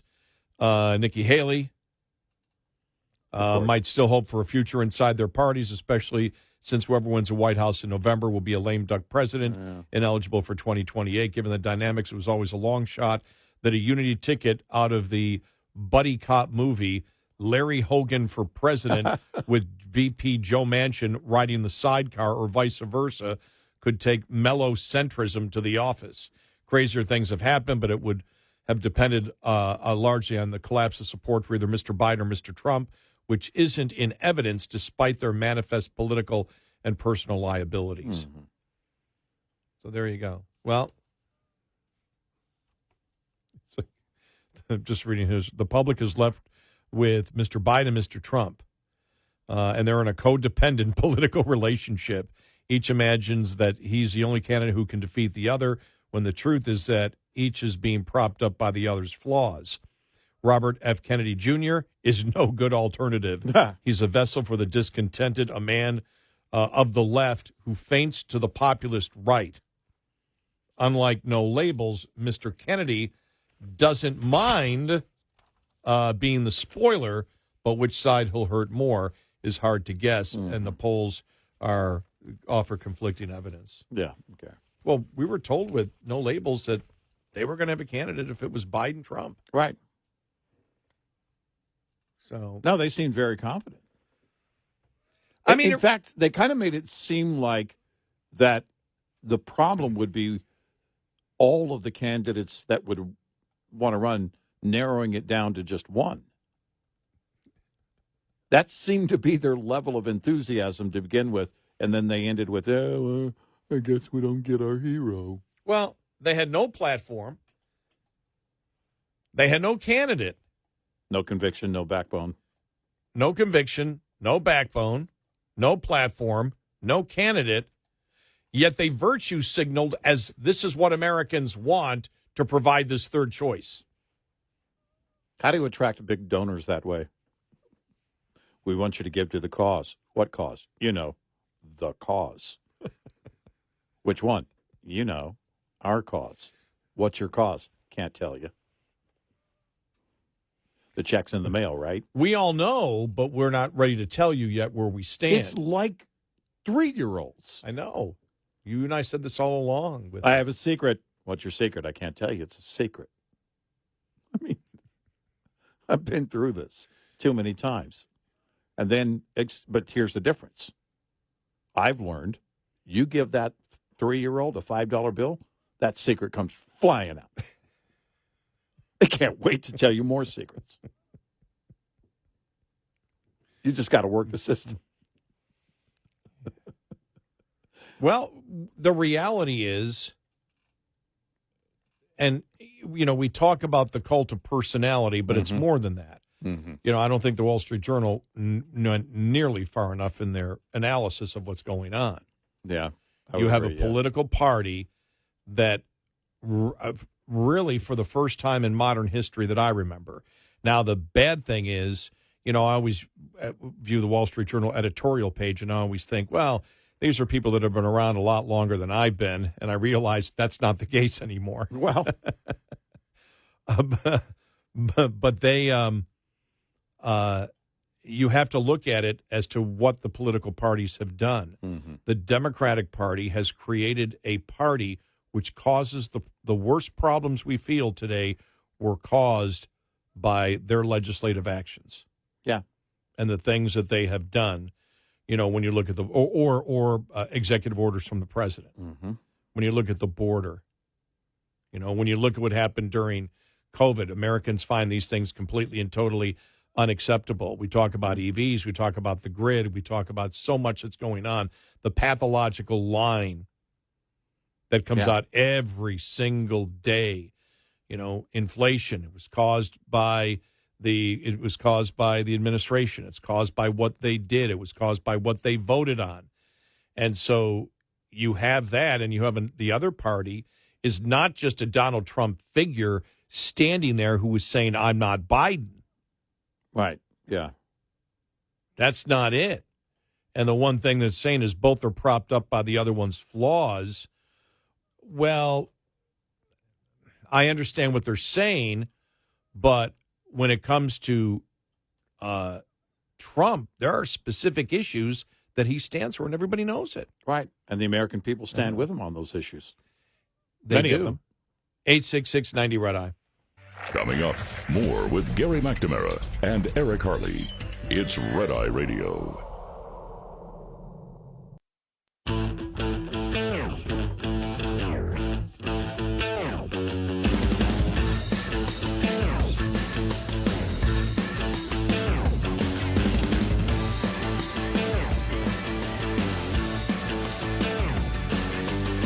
It's Red Eye Radio.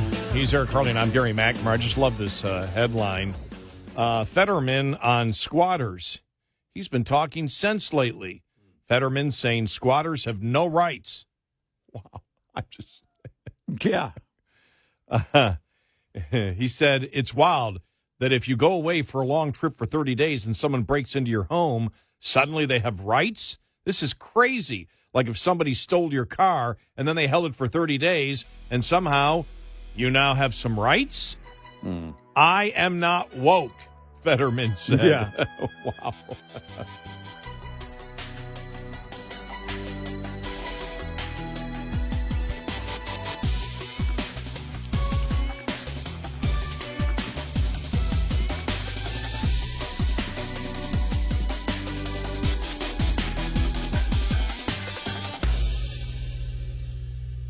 This is Red Eye Radio on Westwood One.